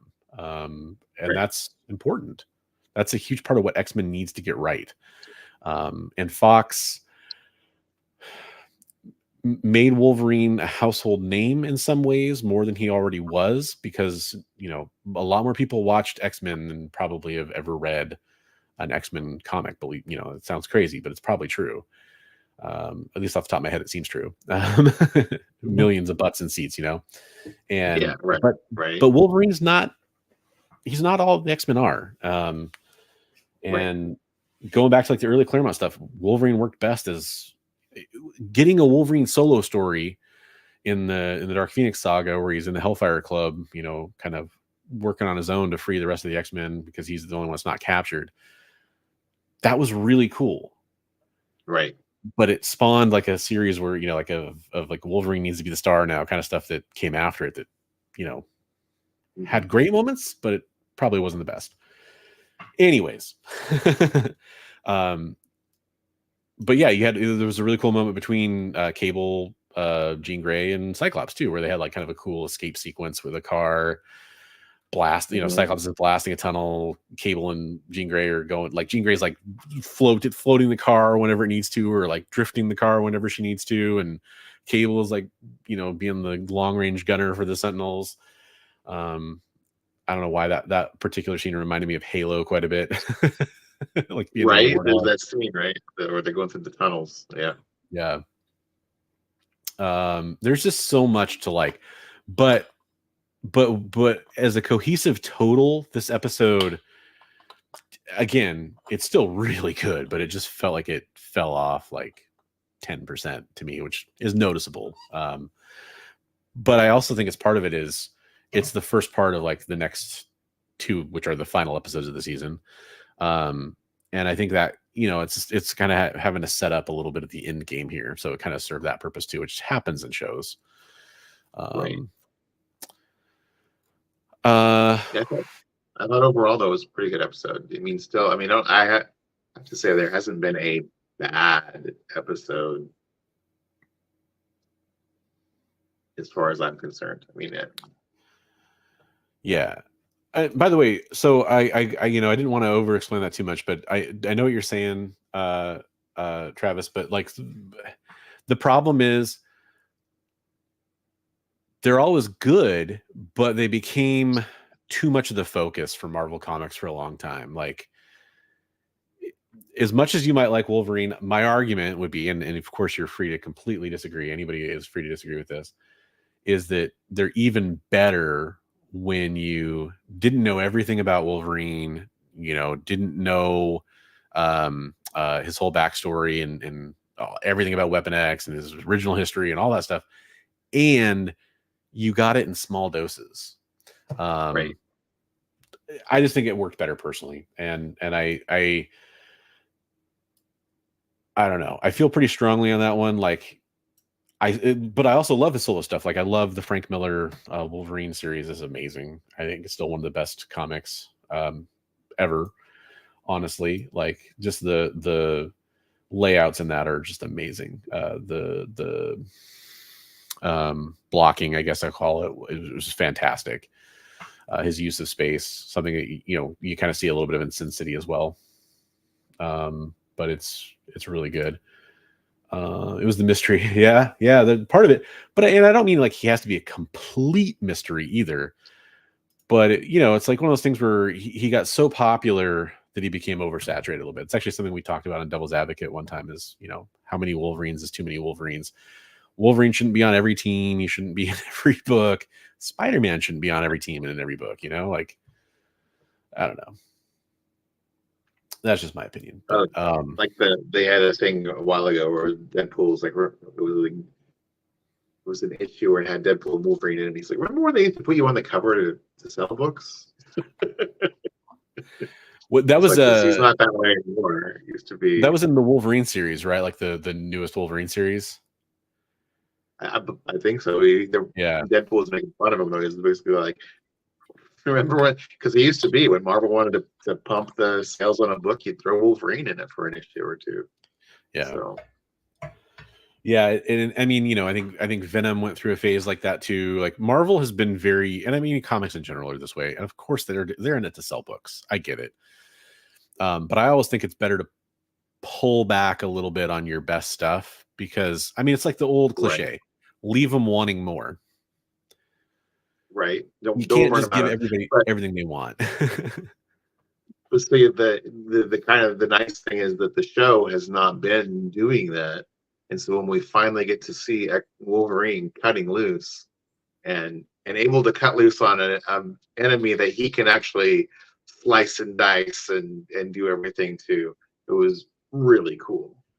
Yeah, and that was kind of the original point of where I was going is like, they've been so reserved with each of the characters that when they have that moment, it reminds me of comic books.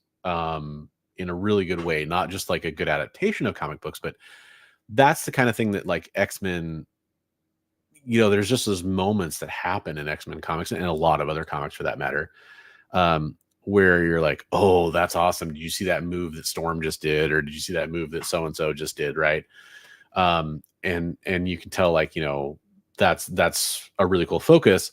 And even the story might be all about them in that issue or mostly about them. But in the next issue, it's about another character on the team or it's that kind of balance that they're doing right. Yeah, it's that moment where in the book or in the show where you're like, oh yeah, or oh wow, I didn't know that character could do that. So very cool the way that they've been handling it. We probably should talk a little bit about the I guess like the overart, like the Magneto aspect, the kind of the how it ended, where it's kind of going from here. I'm Magneto and Speedo, as you said. What's that? Magneto and Speedo. Yeah. So we got Magneto. He basically EMP blasts the globe, right? Yeah. It almost seemed to me like that series that they just had not too long ago. Marvel had a series with the Dark Ages or whatever, where there were no more computers or electronics or anything. It was everything was all steam powered and everything. Going all cyberpunk, or not cyberpunk, but what's the other word? Steampunk. Steampunk, yeah. Yeah. So Yeah, Dark Ages that was is really cool. interesting. Yeah. Yeah, it makes me wonder where they're going. It, you know, and I'm just super excited. Like it's stuff like this that makes me feel better about X-Men coming to the MCU and all that kind of stuff, because I have been so excited and so dreading that experience. Because if they don't stick the landing, then it's really rough for a fan, right? Like it's like the new Superman movie. There's been so many, you know, lukewarm Superman things in on the big screen that, you know, Superman fans waiting for this new Superman movie, it's like it's going to be a letdown if it's not really good, right? Right. So I feel like that's a lot of it for me is just the anticipation of how it's going to be. Having this show be out and be good enough gives me more hope. Beyond that, it just feels like even if it's terrible, even if the new MCU X-Men stuff isn't that good, hey, at least we have this. At least we have this to enjoy. As an X-Men fan, it feels really good, because I've kind of publicly said many times I wasn't the biggest fan of the Fox X-Men stuff. I still enjoyed it for what it was. I just kept seeing how it could be better a lot. Yeah, there's always room for improvement, right? So yeah, but did you see? I don't know. I mean, this is something we hadn't discussed or anything off air or anything. But did you see there was something about someone who was apparently a big comic fan who the writers were hitting up for, because they said that they weren't as versed in X-Men, and so this person is claiming that they were a contributor to a lot of the storylines that we're seeing in X-Men 97.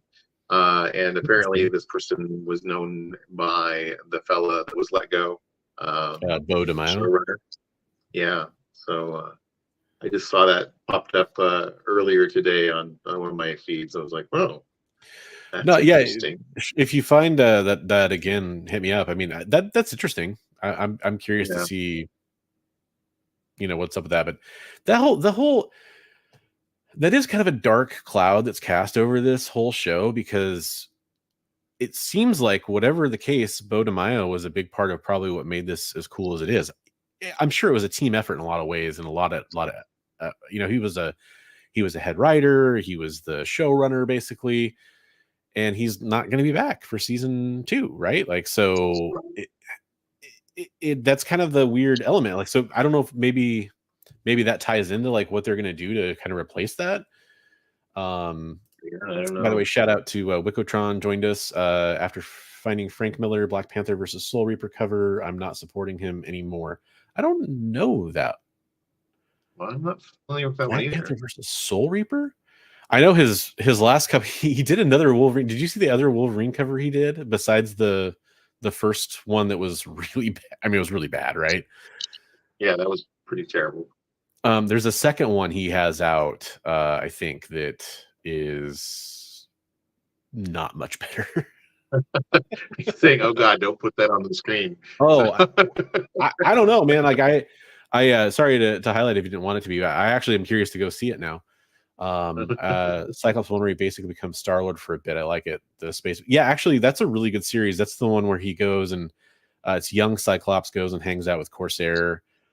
Which is, you know, if you don't know, it's his father, and the Starjammers a little bit. It's a pretty cool series. There's another Cyclops series that's like him dealing with the aftermath of being fused with Apocalypse for a while and the whole 12 and everything.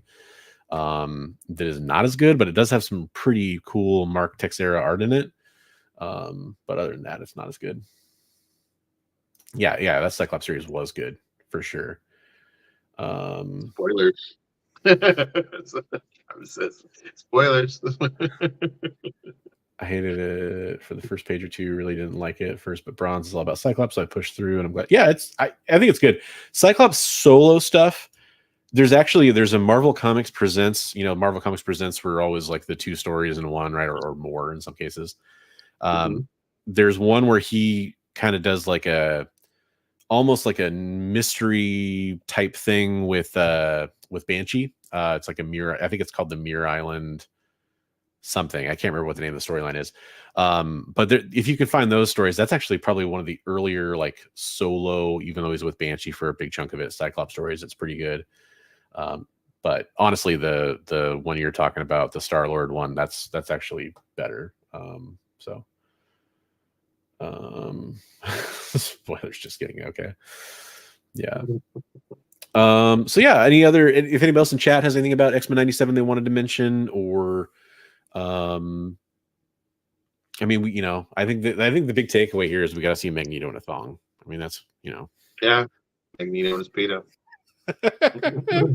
Well, yeah, I do want that. I do want that shirt though. I saw that somebody posted the Magneto helmet with the real menacing words, lettering that says Magneto was right. I was like, oh god, I want that on a shirt.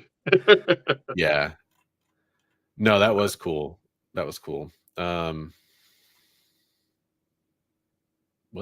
I scored a bunch of what did I just scored hear? A bunch of what did I just hear? You talk about Magneto and a Speedo.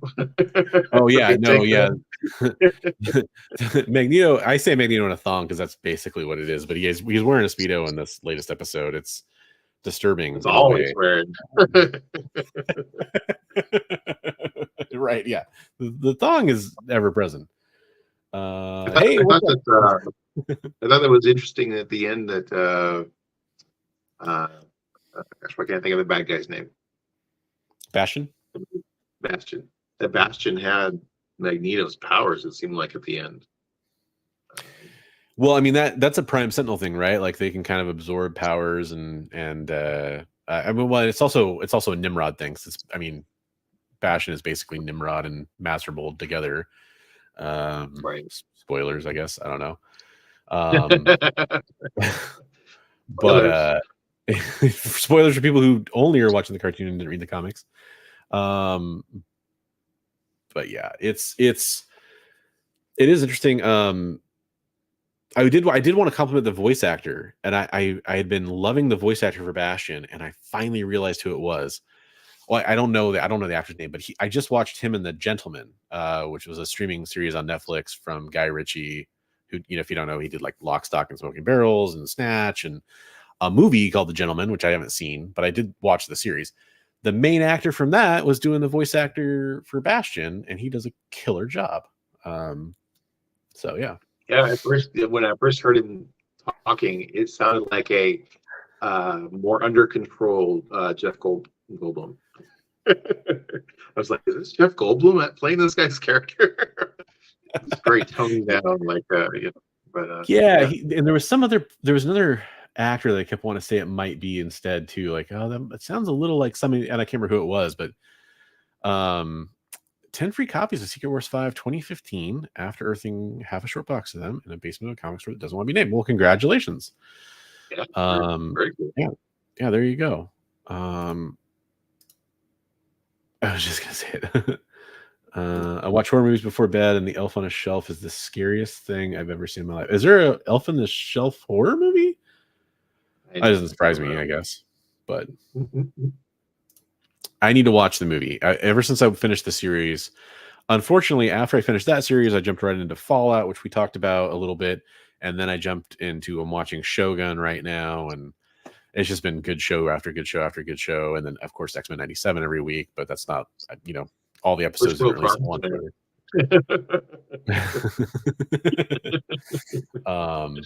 But I do need to watch the Gentleman movie. The show is really good. Really good. It's a good movie.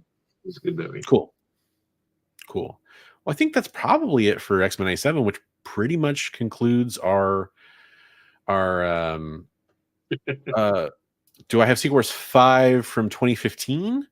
I think I have the original, and I have the entire run of Secret Wars 2, so I definitely have that. I think I have the original. 5, is that the one that was in the Deadpool trailer? Is that the 5?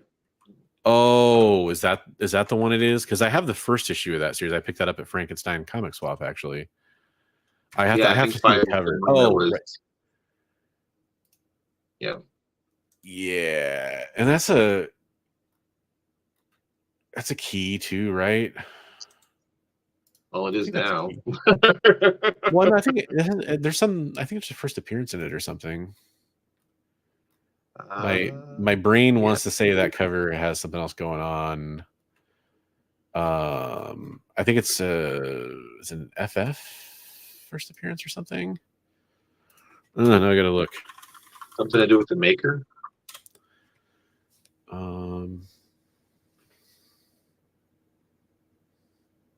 It's not really okay. Interesting. I thought there was something else about that issue. So it's literally that it's just in that, huh? Yeah, it's just that book went from being like a dollar bin book to being like. Fair enough. I thought there was a couple keys in that run though, so it must be what I'm thinking of. Oh, cool. There, I was just looking at alternate cover. There's a Black Suit Spidey Mike Zeck homage in that same variant. That's cool. Well, it is that part of the night where it is late. I was discussing with Trav the other night about we were like, is Pedro Pascal the maker? I think that's very possible. It's very possible. Are we going to get John Krasinski? Is he going to be the good guy, Mr. Fantastic? Yeah. I don't think they'll go that direction, but maybe. Because I think if Pedro Pascal, if they make this version the maker, I think they could also just make Pedro Pascal the good guy too, right? Like the good Reed Richards, the 1610 or whatever universe. I can't remember what it is. Play both sides. Thanks for hanging out, Jay. Yeah, we're literally going to end here probably after we talk about this one thing because I'm starting to get loopy too. I've been streaming for hours now, so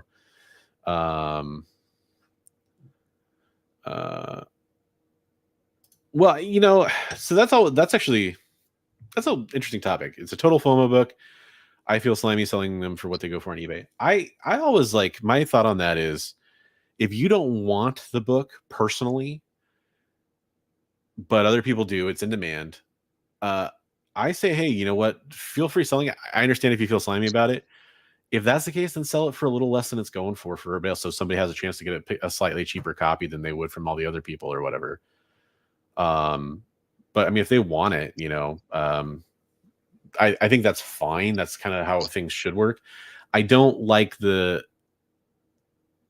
people who do like the extra, like, oh, it's a hot book and it's a hot book that's going for $150. I'm going to try to sell it for $200, that kind of thing. Right. That's the stuff that gets me. Like, that seems slimy, or they're doing like an auction or a stream or whatever, and they're trying to sell it for 25% more than even the inflated price. But, that's something that people make their decisions. I always made the videos like the do not, top 5 not to buy videos, because I tried to educate people against that. But at the end of the day, if people want to buy it, then they want to buy it. And I think that's fine. Otherwise, so you said you got 10 copies. I mean, at the same time, you're going to hold on to 10 copies. I mean, and maybe you want 10 copies of that, but if you don't, I mean, what are you going to do with them after they're not worth anything? Give them away on Halloween, I guess, as the other option. That's what I do. $15 a piece, Freedom Bucks. Is that what it's going for? I don't even know. But yeah, I always say, like, if that's the case, you kind of have to, as somebody who I sell comic books to buy other comic books. So right, fun the hobby, right? Yeah, and I don't want to take advantage of anybody, but like at the same time, like it's really beneficial to sell when things are at their highest value. There's no reward given for people that always sell when a comic book is low. There's no reason to be all slimy about it. I mean, if you're selling it at the peak of the market, that's the smart move to make. I mean, you got it, move it. I mean, the other thing too, you think about those top 5 not to buy videos. What I said constantly in those videos was, if you look at I'm just going to pick on the Key Collector Trending 20, but I talked about all the other hot lists. You could easily say any of the other ones. When the Key Collector Trending 20 comes out and you own those books, if you don't have an attachment to those books, and you don't think you ever will, and it's just like a comic book that's in your collection that you're planning on selling someday, that is the perfect time to sell them. If you feel that way. But you know, that's just how it goes. You can't tell people. And at the same time, if you got into them for nothing, and you feel bad about it, give them some for $10 a piece, some for $12 a piece. Maybe you make a little bit less, make somebody happy, and move all your books a lot quicker. But definitely, whatever makes you feel good. Yeah, that's so. The other part of that I'll always say is the fact that you are considering that and asking yourself that question means that you're probably making moral choices, right? The people who don't even bother to ask that question to themselves or have that kind of moral quandary are the people who are probably should be asking themselves that question. Yeah, exactly. And that's just what I've learned over and over again. It's like I've had conversations with people where like, and I've been in group chats and stuff like that. Obviously, I'm not going to say who or what, where people just start talking about something. And you're like, really? Like, that's your attitude about what you did to people when you sold this book or whatever? Like, they obviously don't care. They obviously are, I don't want to say sociopaths, but like, they don't have the kind of emotion or empathy for what people are going through. So if you have that, you're probably barking up the right tree. Cool. Well, hey, I guess we were at the point of the show where I should ask you, Bigby, do you have anything coming up that you want to talk about coming up, like on your channel, or any events or anything like that you want to make sure you mention? I've been doing I do a Monday and a Friday collector chat with my friend Alan over at Comic Collector Geek, and that's basically been the main thing other than doing our show here. Cool. Not a lot of other going on right now. Nice.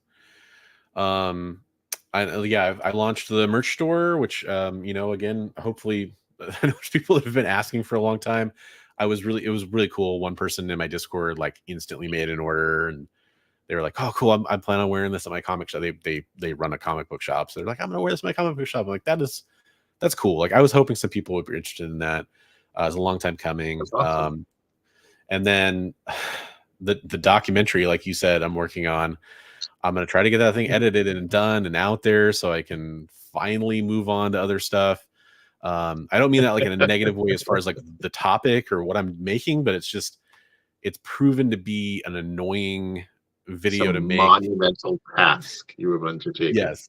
I mean annoying like in a logistical way, right? Like it's not in like a problematic kind of way or like that. So it's just been taking me away from other stuff I wanted to be doing at this point, because it took longer than I expected, and it's taking longer than I expected. When you agreed to this, did you realize the scope and magnitude of what you were taking on? No, because a lot of it comes down to the timing stuff that was really bad for me. And I thought that I would be able to. I had a really clear time frame that I knew I was going to be available for, and then because so for people that don't know, I've destroyed a bunch of exclusives for a print run of. If you order from Marvel, you have to get 3,000 comic books as a minimum print run. They actually sold like 275 comics, so I destroyed the extra copies, documented that, and then I'm going to be making a video about it, showing the process and the footage of me destroying the copies and ripping covers off and all that stuff. The actual thing that's been the worst for me is just the mental health stuff, the holidays, everything that was going on. That shop had to resubmit a bunch of stuff to CGC because they were trying to honor their pre-orders for 9/8, and they were kept getting dinged for a small defect that was on the comic. So they had to make multiple submissions to get their 9/8, and so they couldn't send me all the copies because they needed to still go through them and try to find copies that were good enough for the 9/8 pre-screen. Yes, 2XL and up are available on depending on the shirt. So go check it out. Oh, sweet, man, that's awesome. That's really cool to hear. I know, I totally get it. Money's tight. And I like I said, I'll post reviews about whether or not the shirts are good. So it's just taken forever, and my mental health was crap for several months, and I wasn't able to devote time to creating content of any kind. So the little times I was able to make content, it was like, well, I got to destroy some more of these comics, or I got to do some editing on this thing, or gotta do's are not good. So I get it, man. Yeah. But hopefully that albatross will be, that monkey will be off my shoulder, and can move on to some other stuff. So absolutely. Yeah. So there's that, and we'll be back in 2 weeks, probably on a Monday. Flexibility. We will try to post on the ideal, and I think, is we both want to kind of do a Friday night, or probably Friday night, I think, show, but that just doesn't work out schedule wise for a lot of times for me, not for Bigby. But yeah, we'll see. I try to be roll with the punches. Yeah. Whatever we need to do. But hopefully we'll be back in 2 weeks. Maybe be flexible. There you go. Like Mr. Fantastic. That's right. And That's right. I guess the last thing is, remember to get that artwork into us. If you want us to share some of your artwork, we are more than happy to do that. Try to, get some more eyes on your art, or just if you just want to share it in a friendly environment, that would be awesome. And then the other thing is, if you have any topic suggestions or things you want us to talk about, make sure you leave a comment down below, kind of get that stuff going, because then we can, we'll know what you guys want us to focus on, or things that we missed this episode. There's a few stories that I missed this episode that I feel like there's not much to talk about. So, well, thanks for having me on. It's always fun, man. Yeah, absolutely. Thanks for being here. I appreciate you helping me talk about all this news and holding down the Best Coast. We're signing off from the Best Coast over here in the West, and remember to tune in again in about 2 weeks. We'll see you next time. Have a great couple weeks until then. See you later, everybody.